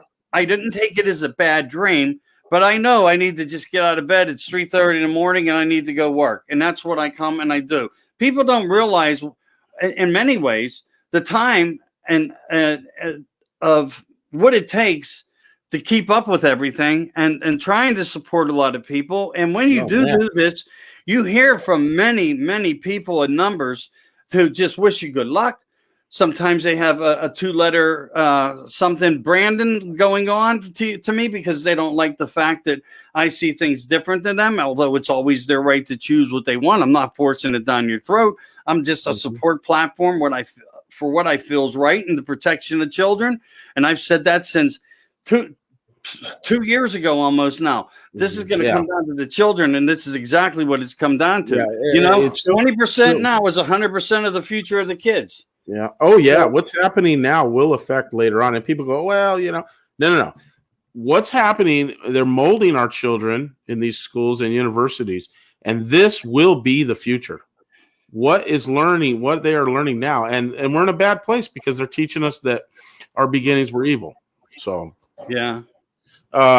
Your dreams, very fascinating. I have similar dreams, and I do believe that there is certain levels that you can get to. I mean, I don't always have contact with all my relatives. Mm-hmm. Some of them stick with me. Other ones I've only had certain dreams about. But most the main ones stick with me, and I don't know if it's I don't know, but I believe it's spiritual. I believe they are with us, and like we're sitting here talking, part of what we are. Part of what you are, part of what I am, are our ancestors. Right. I believe it. Right. I found out recently that I am. My sister did a family tree and gone way back. We're back to 1590 right now, and when you start getting up into the early 1800s and even below, my 8th grandfather, I believe, he started the first militia in Connecticut.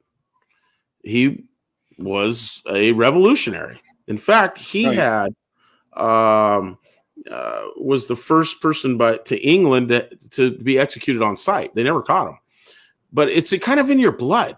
You know what I mean? I'm not a person to just sit and not do anything about it. If I can help fight this fight that we're in, because we're in a fight, we're in a war, I gotta do it. It's in your blood. I think that these things are carried with us.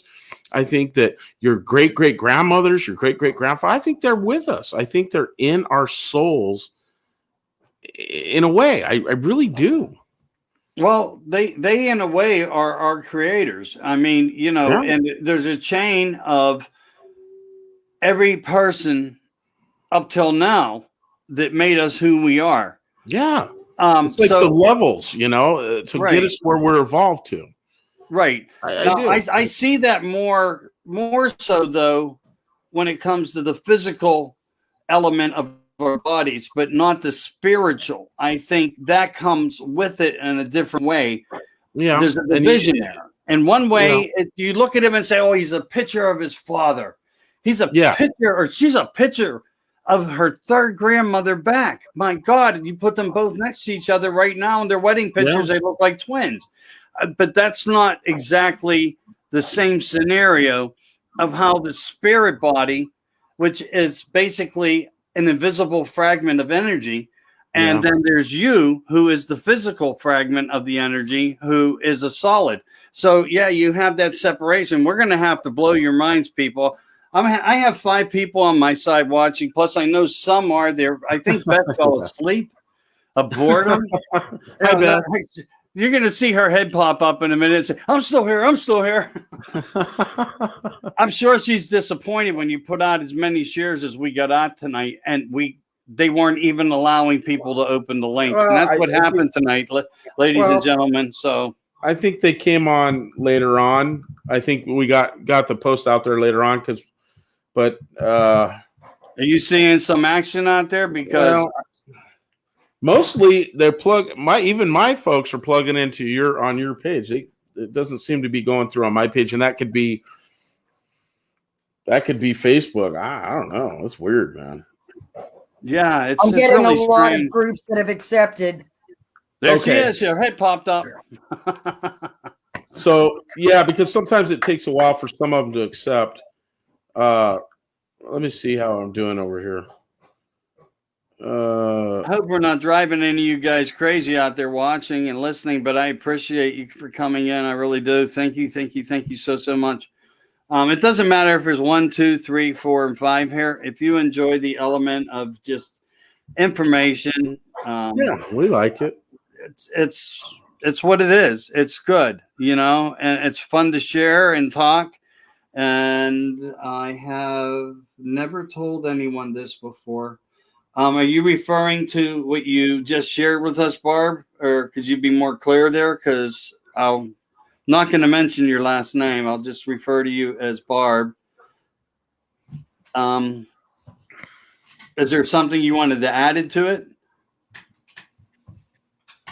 Okay. Again, I kept talking. So yes, meaning what you shared. Yeah, I love when the people go in the chat rooms or call in, and I love that. I love to interact with them. Right. Well, we're going to stay in this fight to survive for the people. Yes. Okay. Well, I appreciate your sharing, and anybody's always welcome to, I mean, even if you're going through social anxiety, you just need someone to say, hey, man, tell me you love me because I'm just down. I'm going to do it for you. Yeah. I am, because that's who I am in my mentality. I'm the guy that's going to stand up when everyone else falls away and do the best they can to keep strength out there for America the best I can. That's why I put the whole platform together with 10 o'clock talks and whatnot, and not for a fancy name, although I wanted the right element of everything, because 10 is a very significant number. And don't think in this world that we live in that mathematics don't explain everything, because mathematics are the key element even of words. They truly are, even the key elements of words. And if you think about words, as I always have shared this statement, are powerful.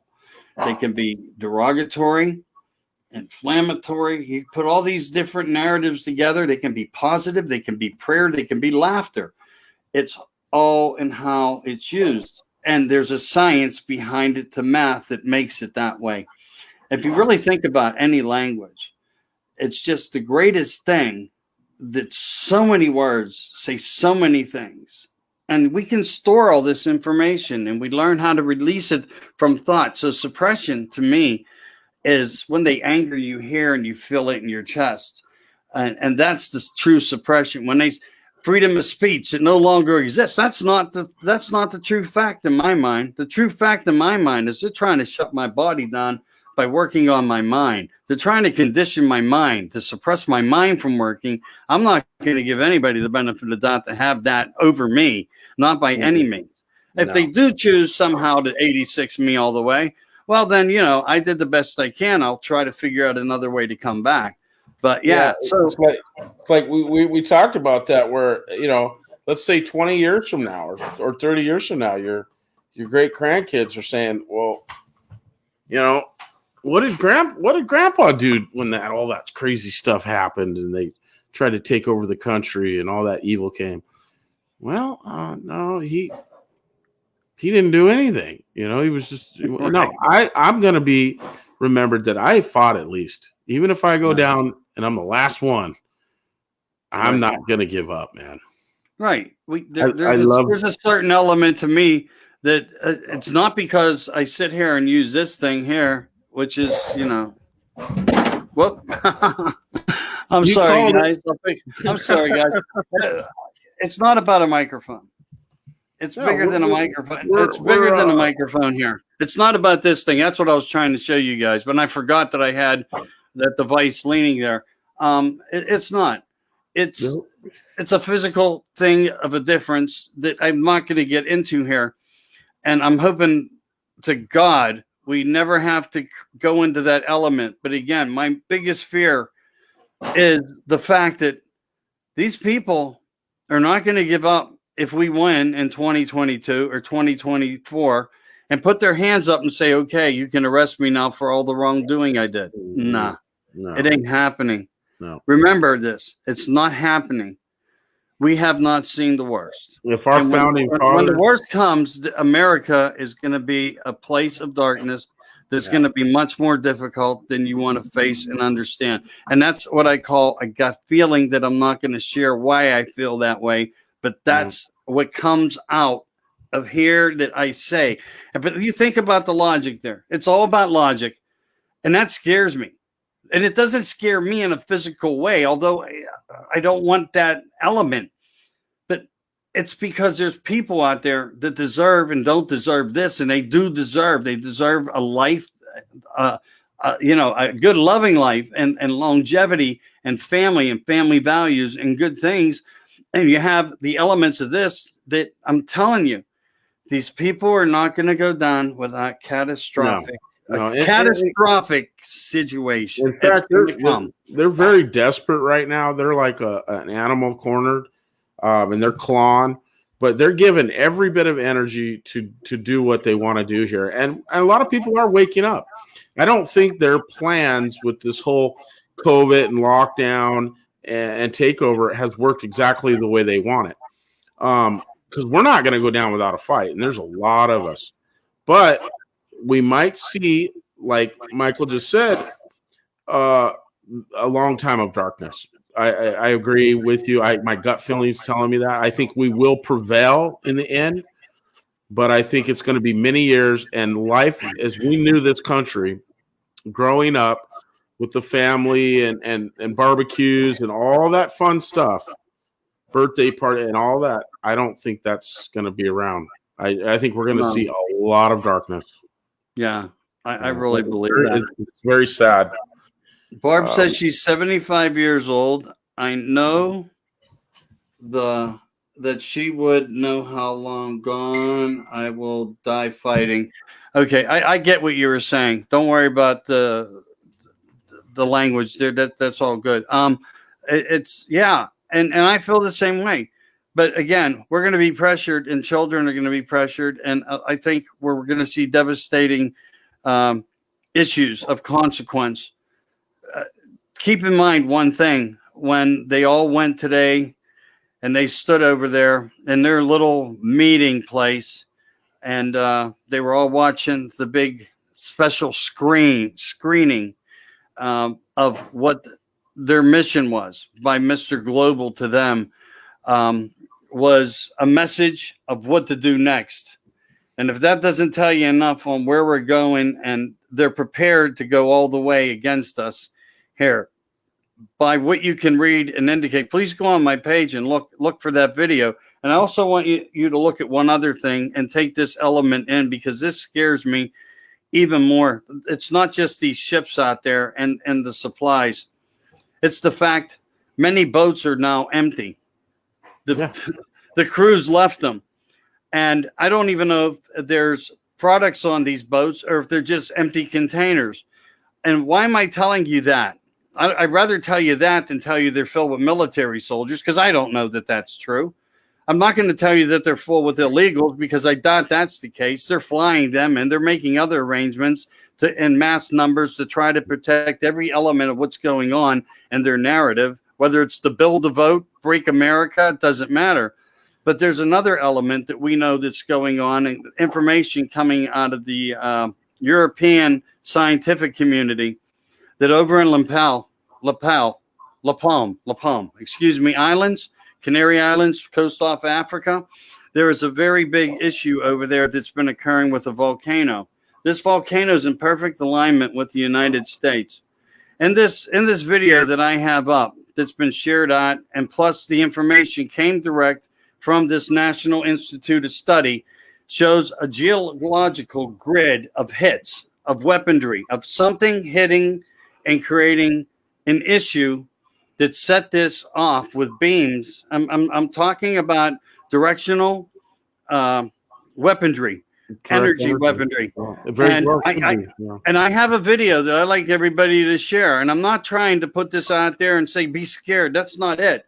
But I did my homework. I did my due diligence here. No one's talking about this, and maybe I think we should, just because we need to know everything and let everybody know as much as we can that the possibilities of what they're doing, if everything that was released by the European people doing all this studying, this was set up in hits of a perfect grid pattern. And when you looked at these patterns and the dots, the indication of the dots in the zones where these earthquakes were being set off, 10 kilometers deep. I always talk about that number 10 back there. There's a faculty to this and an information faculty that goes with it. If they were to destroy and make that side of that cliff, which is the size of Lake Connecticut, fall off into the water, that water would come towards the United States. That water would be, massive. In their words, scientifically spoken, not my guesstimation, up to 175 feet high when it would hit the coast. All those barges out there, all those ships, container ships, bringing in those thousands and thousands of containers that are just sitting out there, whether full or empty, we don't know the whole story. Then guess what? They're projectiles. Those projectiles will go in 15 miles and will destroy our whole American coastline. Now, I'm not telling anybody to be scared. I'm telling you, just look at the information. I'm telling you, do your own research. Stay aware. Stay open-minded.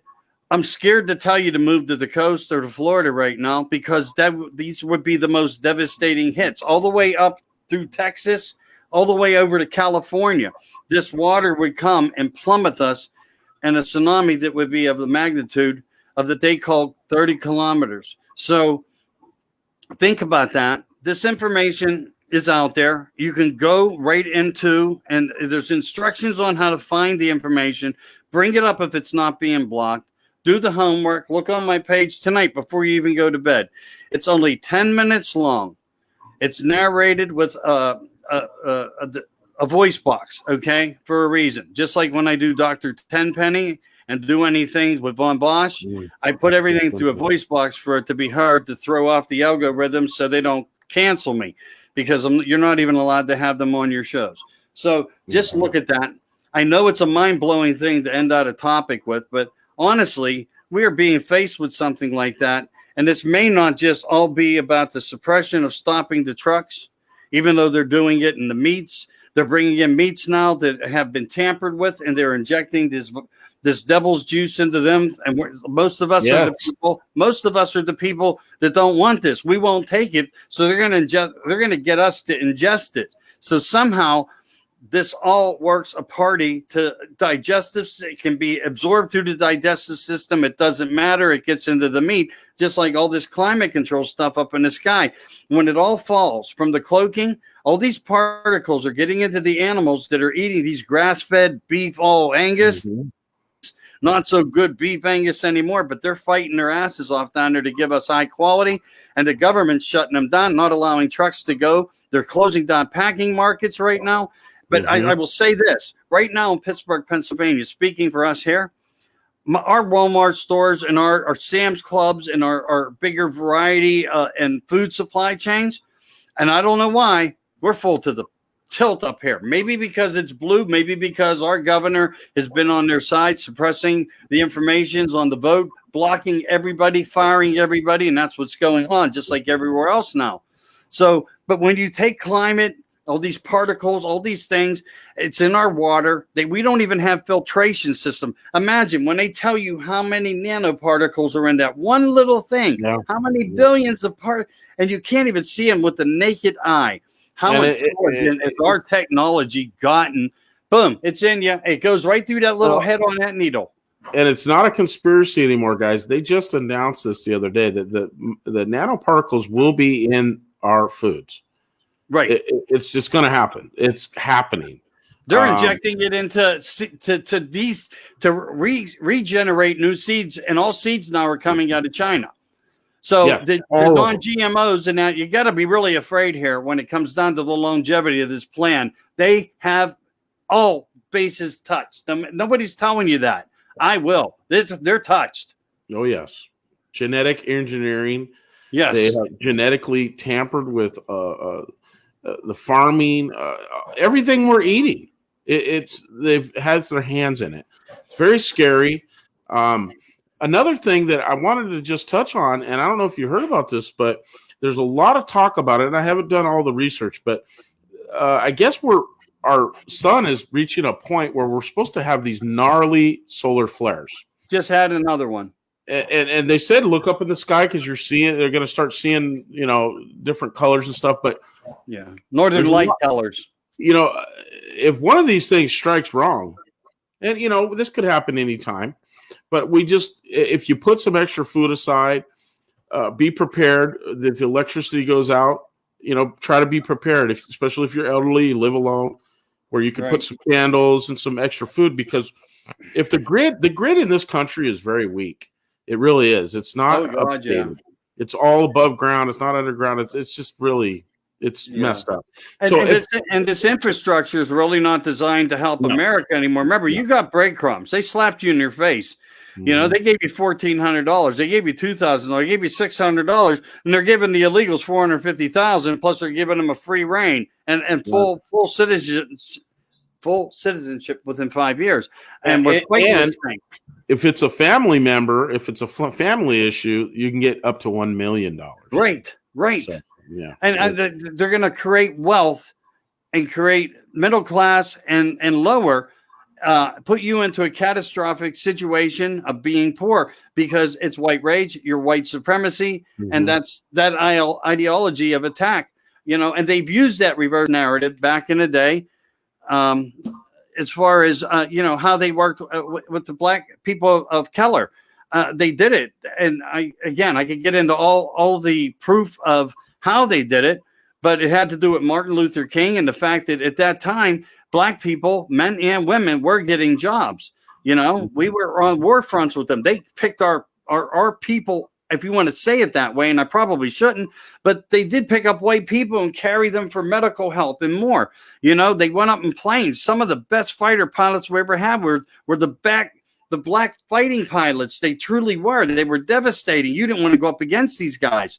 And again, after that, and after they come out and they got good jobs and they supported Martin Luther King and more, as we were going through times and turmoil of war and more, they went and they attacked all the factories that hired them. They shut them. They paid them money to shut down cities, and they took their jobs and said, you'll never have money to support another cause like that. Well, now they're coming after our cause in the same manner. That's exactly what they're doing. History's repeating itself. It's our government. They're just using an old tactic. People can think about this on any level they want. And information is good and strong on many levels. But it's just good that I'm glad we talk about this stuff, even though we're not really talking spooky stuff. But this is crazy spooky. I don't care what anybody says. This is as deep in the desert as our bell would ever, put it. I don't care what anybody says on that, And I think he's with me tonight because he's giving me some power thoughts here. But no, truly, I mean, these things are bigger than what really, and of course, we don't have a media. That's why I tell you, I'm a person of citizen journalism. I'm not skilled in this, but I'm engineered in my own mind to pick up information, utilize it, and try to have it come out here, putting a voice of what makes sense in theory of how we can possibly go against it, and be aware of it in better ways. And just like that fine man said across from me, I know some of you guys can't see him. He's a rock star, but he's right. You might be in a state that's not being supported. It could be that the White House this administration is protecting the blue governments because that's their foundation and they got to keep it rock. So maybe here where I am in Pittsburgh, Pennsylvania, as bad as these people are, they're doing something because they're trying to protect their vote platform for one, and they're going to make the others suffer in the red states and more. But take all the information. There's a lot of talk on that Florida, Texas, several of the states have actually been punished. Sure. Being punished because we're not going along with it. And I've even heard tells that they've been sprayed. Certain areas. We know some of these jump numbers in these cases have been just weird, man. Yeah, they could dump anything on us. That's the most scary part. Absolutely. And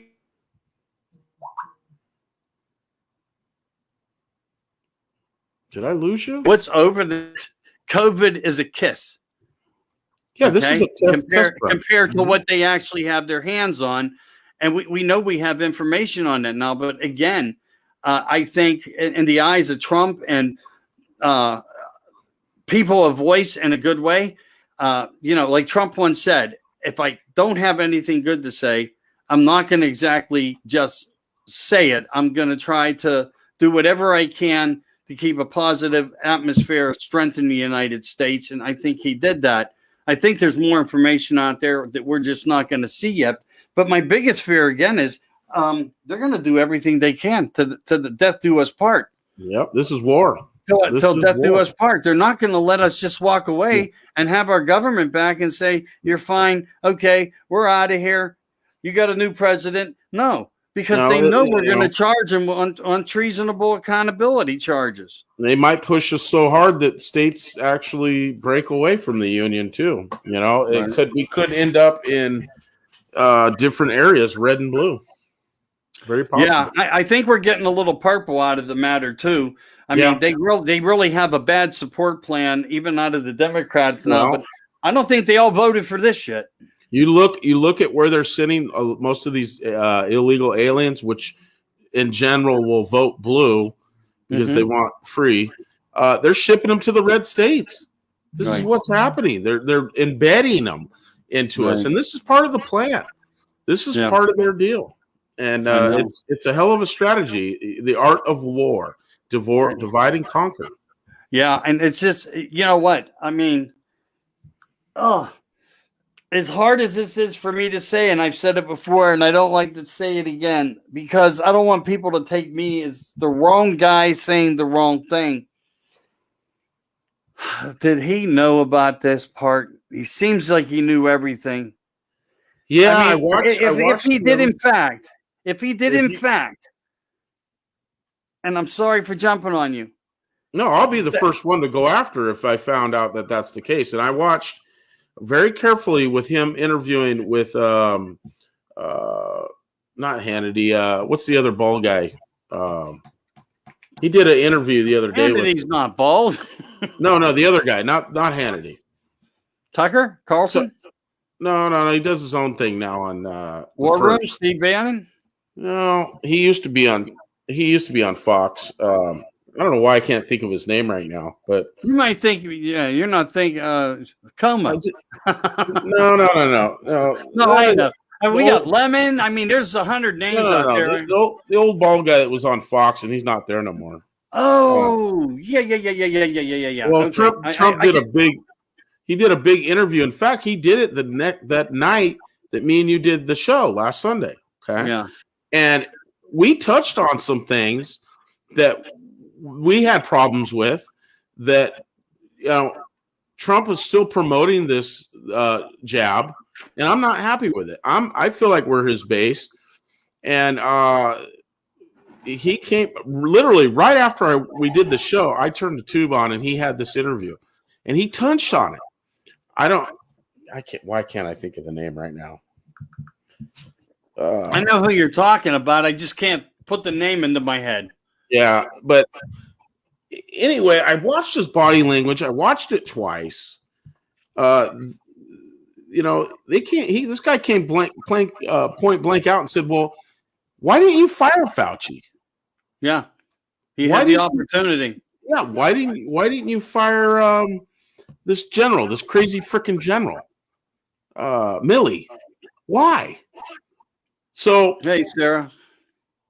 There's a few things that it's not lining up right with me, dude.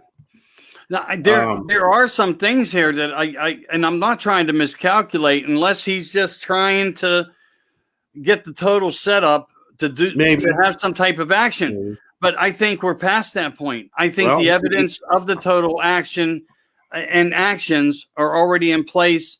If we were to ever have any type of military stand to go in and do what's necessary, because if you can't see this, then you're just not a person of any type of logic. You're somewhere else out there in a place that we don't agree to, and I'm never going to agree to with him.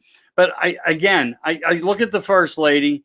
I see her knowledge. I see her the presence of her smile, her face, her strength. And I say she slapped him up beside his head so hard. I mean, that's just a feeling that I have. All good women keep a man in a place. And I agree. I don't foresee this to turn around in a way that he would even want it to be in a place in 2024. If it would, there must be things that he just can't tell us. There's, you know what I mean? There's got to be something. But why, if you knew Fauci was dirty, okay? Trump's listening to the same stuff we are. It's got to be. He's got the same information we do. I've asked him for 10 minutes forever.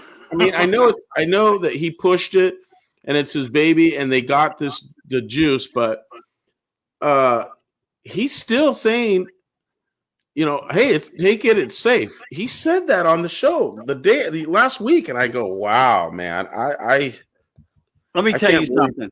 These vaccinations were stockpiled years in advance. Years. Let me tell you why. I want you to think about this. Even in mass production, which we know they weren't set up to do, or maybe they did. But you think about this. How long does it take to fill a vial? How many goes down the conveyor belt? How many conveyor belts are there? How many companies are making them? And you count the accountability of how many people are in the world. Now, you do the math there, because we did it on the show. I don't have the math in front of me. Right. It would take years to create the shots, to manufacture the shots, and we have them vaccinated in less than a year. Well, it would take 20 years to create and fill these bottles. The Chinese, in 3 weeks after the announcement of the COVID-19 out of Wuhan, 3 weeks, and they had a so-called cure, a vaccine. No. Right. Yeah, no way, man. You know, I think Trump was surrounded by a lot of crap, but why didn't he just fire him?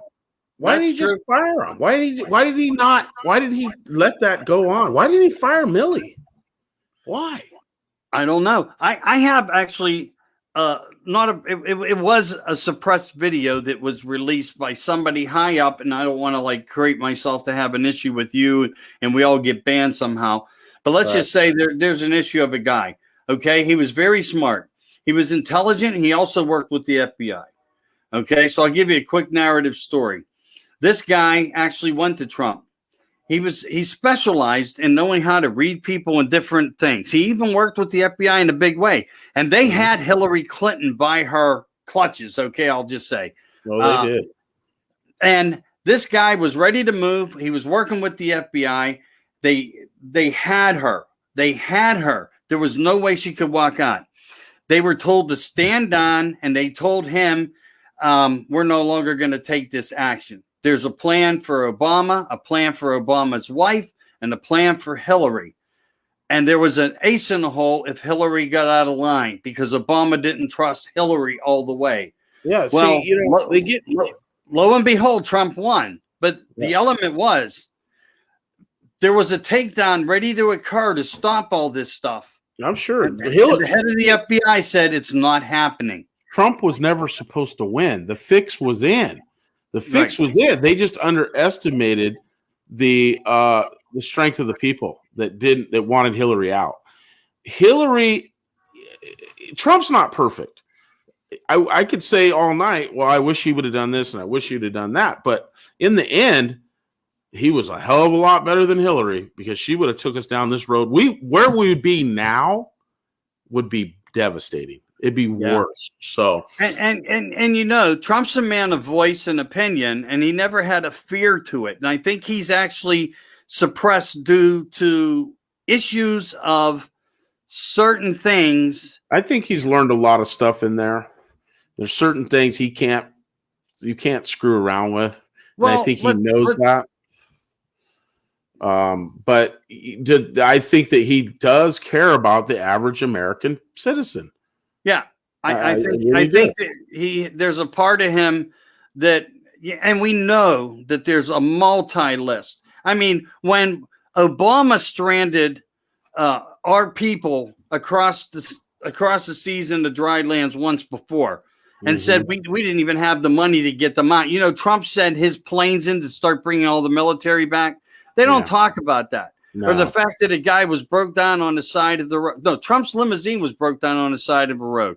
The guy stopped and offered. He says they didn't realize who he was, and they said, "Oh my God, it's you, it's Donald Trump." Donald Trump gets in the car. They take him exactly where he wants to go. Donald Trump, I ain't even going to tell you what he rewarded him with for doing that little gesture. That's Donald badass. was somebody that was badass that way. But when he told Hillary, if it was up to me, you'd be in jail, he doesn't make comments no more. No. He's watching his tongue, and it may have something to do with the fact that he feels he can run in the election, and he has to be very cautious as to how he does whatever he does. Because right now, all he's doing is repeating himself at the rally, showing strength, and going out endorsing to grow the red. Yeah, he's not going after the juggler right now. He's not going after the juggler. He's not. He's not. But again, but also, you know, the presidency scares the hell out of me that he promotes. Hey, you know what? And that's why he did get booed at some of his rallies when he brought it up. Right. The base is not having it, and I think he's starting to understand that. But even though he still said that on that, and that show was O'Reilly. He did a live O'Reilly. Okay, that was what I watched, and O'Reilly hit him up on it. So, but Trump has made it clear, and he did make it clear, and he's not wavered this from the beginning, that it will never be forced upon you in my administration. Right. It's up to the person. So, if you feel your natural immunity is good, cool. But he goes, it is safe, and, you know, I suggest you do it. Well, I'm sorry, it's not. He's misinformed. It's not safe. It's not. That stuff, and we could do shows and shows on that. How does he not know? He's got to know. I know he's got to know, but he's got to know. It's still Trump, like Trump does not like to lose. Trump does not like to be wrong, and it's going to be. I don't think he'll ever come out and say this thing is bad. It's nefarious. I don't think he'll do that. I think that he knows what we know, but it's part of a legacy. And regardless, he was pressured with people around him to do this. Hey, this country's going to fall apart. You're going to be blamed as the worst president in history. This catastrophe is going to kill millions. He had all these advisors around him. But he said some, I had to watch that interview again because he said interesting things that, well, Fauci's been around a long time. I pretty much did opposite of what he said. Well, but why keep him around then? Unless these guys are so tied in with shit, I don't know. I'd love to know the answers, but I think Trump has a good heart, and I would vote for him again, yes. Because what's our alternative? Yeah, well, you do have DeSantis and Abbott. And I would love to see him run. I would love a couple of young ladies out there with very good potential. I'd love to see DeSantis and Candace Owens run. That'd be one hell of a deal. I like Candace. She's very strong. A fighter. She is, and I think she could learn getting in there, but I don't think she really is ready. I'm not saying she's not ready for a position. She might not be to that level. I agree. She's still. She'd do better than Harris does, though. I would love to see her run either for a Senate seat or Congress then, but you know, the biggest fear of the administration is a conservative black woman. Oh boy. That is like the fear, dude, right there. Because what are you going to tell her? I've seen her chew Congress up, dude. Yeah, chew them. I've watched it. Watched it. She has a good voice. But again, it comes into an educational thing, too, where Donald didn't know a lot of things. And like that was the part, I think, of the failure of some of the things. Not all of them. Right. But again, you live and learn. We took the chance. But what did he do? What was his success? Making America great. And that's what he did. That's what he did. But again, look where we are. Look where we are. Our economy was so strong under Trump. We had the lowest unemployment rates of Latino and African Americans that we've had in history. I mean, he brought jobs. He brought companies back here. It made us strong. Our trade deals were incredible. He recrafted NAFTA, which we were getting screwed. Not to mention, remember the United Nations, all this money they owed us. I mean, he said basically, hey, if we're not going to keep dishing out all this money, you guys need to kick in. So we ended up with millions and millions that came back on that they should have been paying us.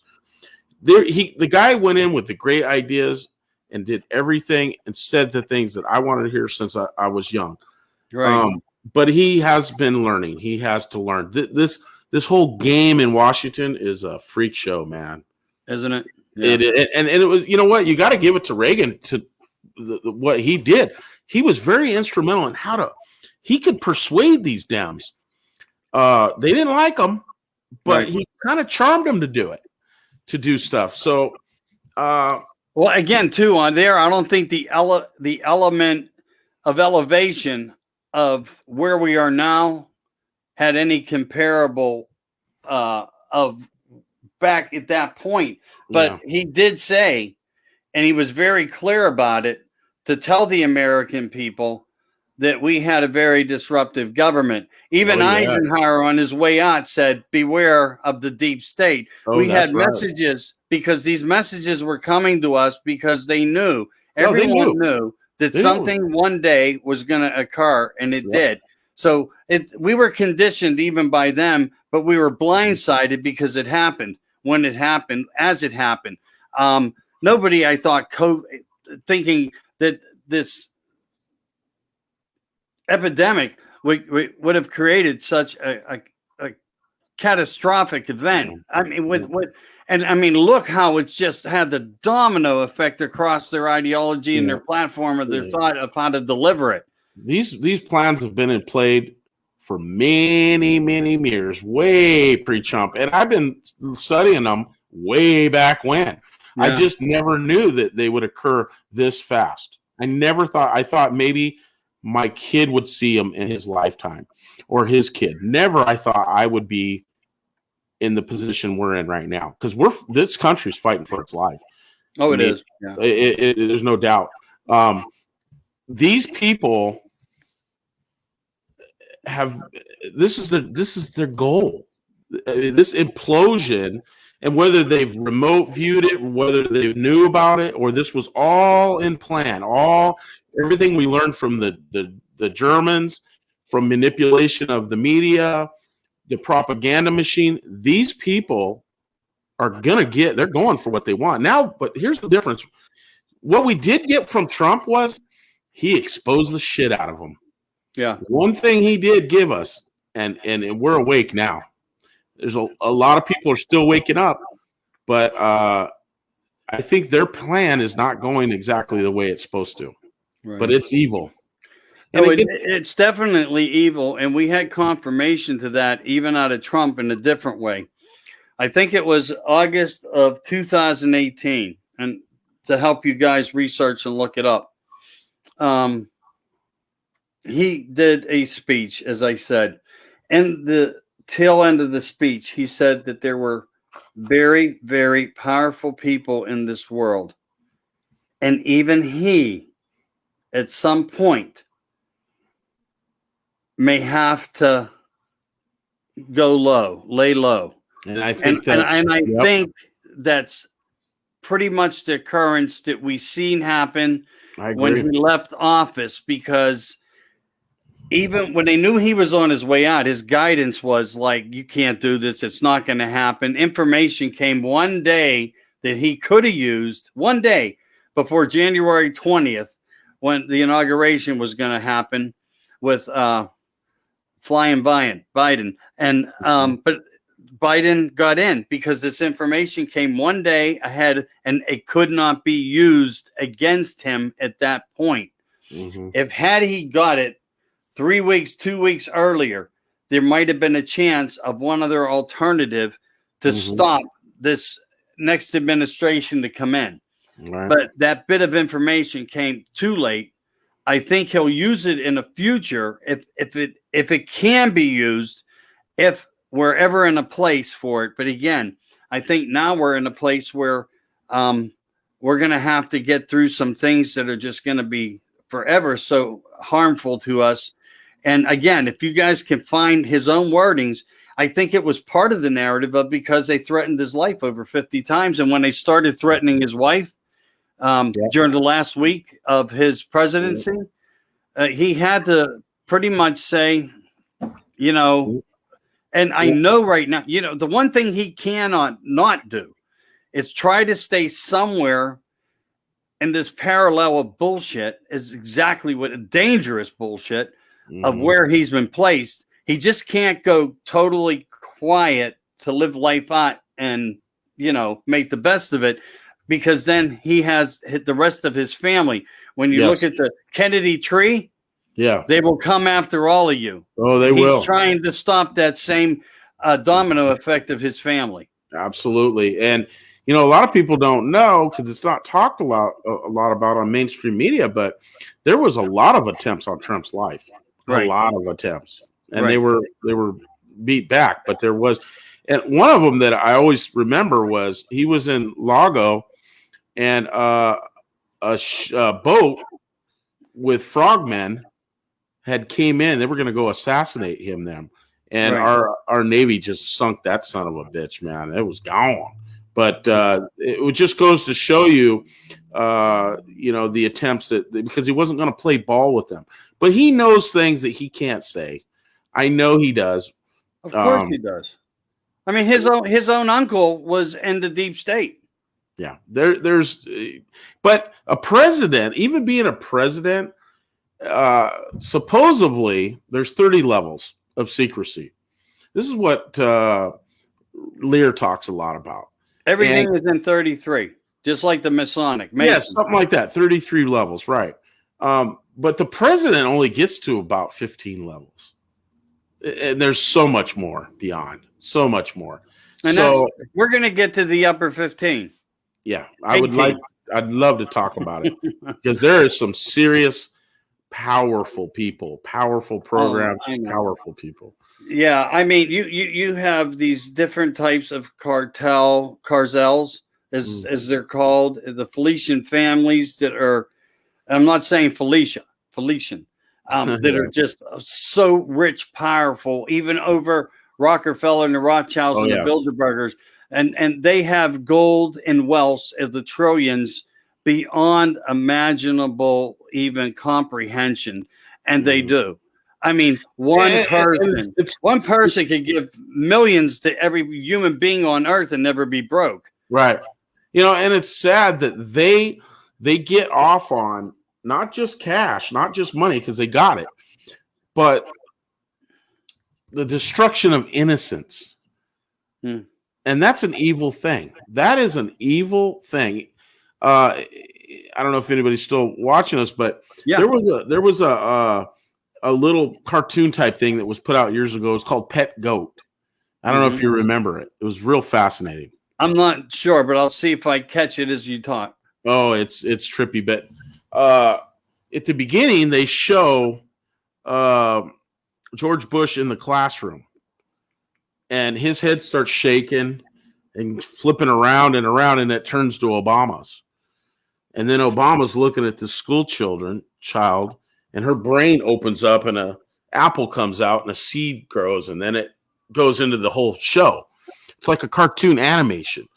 But what they're trying to say, and if you watch the whole thing, you can understand that these people get off on destroying innocence or power, not just money anymore. When you get so much money, it doesn't do anything for you. That's why you got people like George Soros and all these powerful people manipulating the cities. I mean, we got George Soros give millions of dollars to San Francisco, to their prosecutor, to say, you won't prosecute this, you won't prosecute that, you won't prosecute this, and I will give you these huge sums of money for your campaigns and for your family. And they do it. That's why you got people that go into grocery stores or go into Walgreens, rob everything, and just walk out.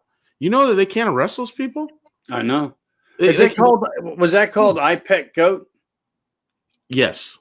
Okay. Very fascinating. If any viewers It's 10 minutes or something.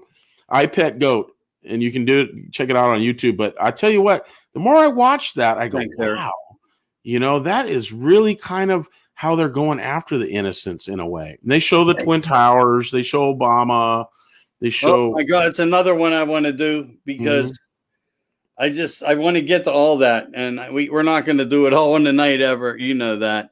But I mean, no, we're coming up on. What are we coming up on, man? I gotta be working tomorrow. Where are we at here? I know here I'm probably a little after midnight. And wow, yeah. Where are you? Like 8 o'clock, 9, 10? 9:30. 9:30. Yeah. Yeah. So I'm probably around 12:30 here. And what's been great though, because we put Beth to sleep. The dogs, the cats, are over there. Dogs, cats. Even my dog is over here snoring. The trick-or-treaters are done. We missed the candy tonight. If anybody wants to make a donation, I'll take a candy bar. I'm just teasing. I can't have it. I'm diabetic. We had the bucket. I had the bucket out with a note, so we'll see if people honored it. I hear you.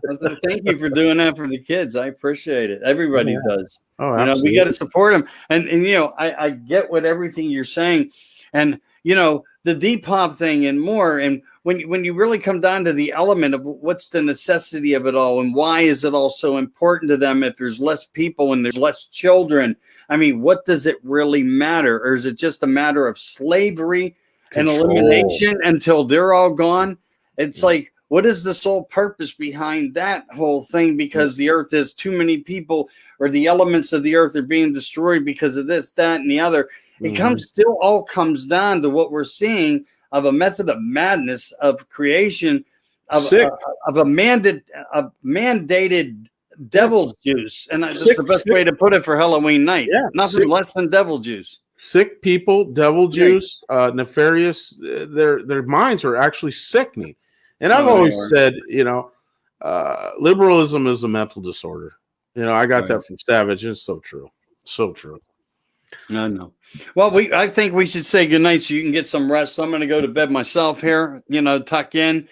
I'm going to keep doing my research. I know you will. We're going to look forward to doing Sunday nights. I hope you guys will join us. I apologize again. It's beyond our control what's going on. We're running actually different equipment here to even be on tonight, because what we have is a live streams. Some see it, very little.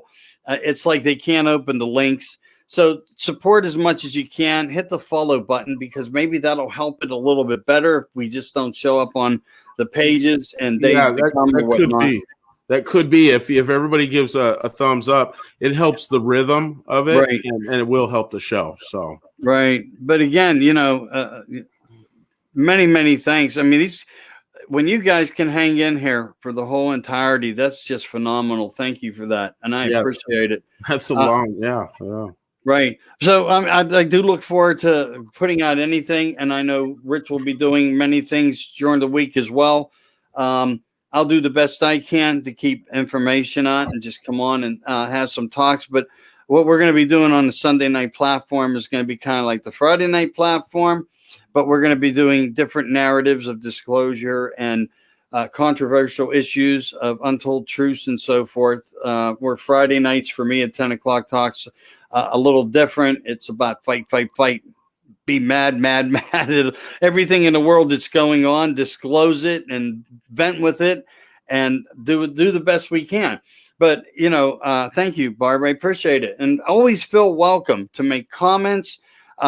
I'm sorry we had open lines ready tonight, but there's total failure on Facebook side. So we couldn't even offer an element to where it would have made sense to do it. It's not what we wanted. We wanted to have everybody share ghost stories and more, whatever your topic was really would have been fine. But we're going to be doing that every Sunday night. We'll figure out a different way. If we have to make up new names, we'll get the word out there. We'll stay strong in it. Beth, thank you for everything you did. Twig, thank you for everything you did. Thank you for everything you say. You teach us. We really appreciate you. From out on the West Coast, we're going to give a big good night to Richard Lopez. So remember that name. He'll be in with me on Sundays. We'll try to actually conclude shows at a more appropriate time, but we get into this. We just keep going. It's like up all night. It should be up all night, not America Disclosing Uncensored. It should be like up all night. Would be sued for that platform name. Right. You know. So, guys, I appreciate you. Happy Halloween. Thank you so much. And we can talk more Halloween elements, too, into the future. I mean, because things that we talk about will have certain ties to things that are just going to be where those effects kind of exist. Thanks for the hearts and the thumbs. We're getting hearts and thumbs over here. Nice. I know we're not seeing much of anything on the other, but we'll fight the fight. Guarantee you, we got your back the best we can, America. And so, you know, if you're feeling down, sluggish, you know, a little fatigued, because you're getting a little older, and you're not ever getting old. That's up here. If you're young in mind, you're young at heart. But there is some products out there that I promote to try to help. I don't make nothing. I don't want to make nothing. But I am confident behind them that they will give you results. I want you to look into some products that'll help you. And please look them up. And I also look them up on my page. They're Wildly Well 21. Rock star stuff. I promise you, they really are. You'll love it. You'll feel better. You'll feel stronger. You'll have better clarity. These are designed in that way to give you, you know, and help you with your strength and keep your energy levels up. So check into them for me. I appreciate it, brother. Good night to you, and I apologize for all the. Thank you. No. It's I've had great. nothing but bad luck since you came aboard. Oh my God, I'm a jinx on this thing now. It is where it is, but success will come in time as long as we fight the fight. Absolutely. I'm not going to quit. And these people, these fine people were on your phone, my other equipment, and this page. We're just going to hope for the best and share us out the most you can and follow. Thanks, everybody. Have a great night. You too, Rich. Sleep well. Thanks, man. All right. Good night, Beth.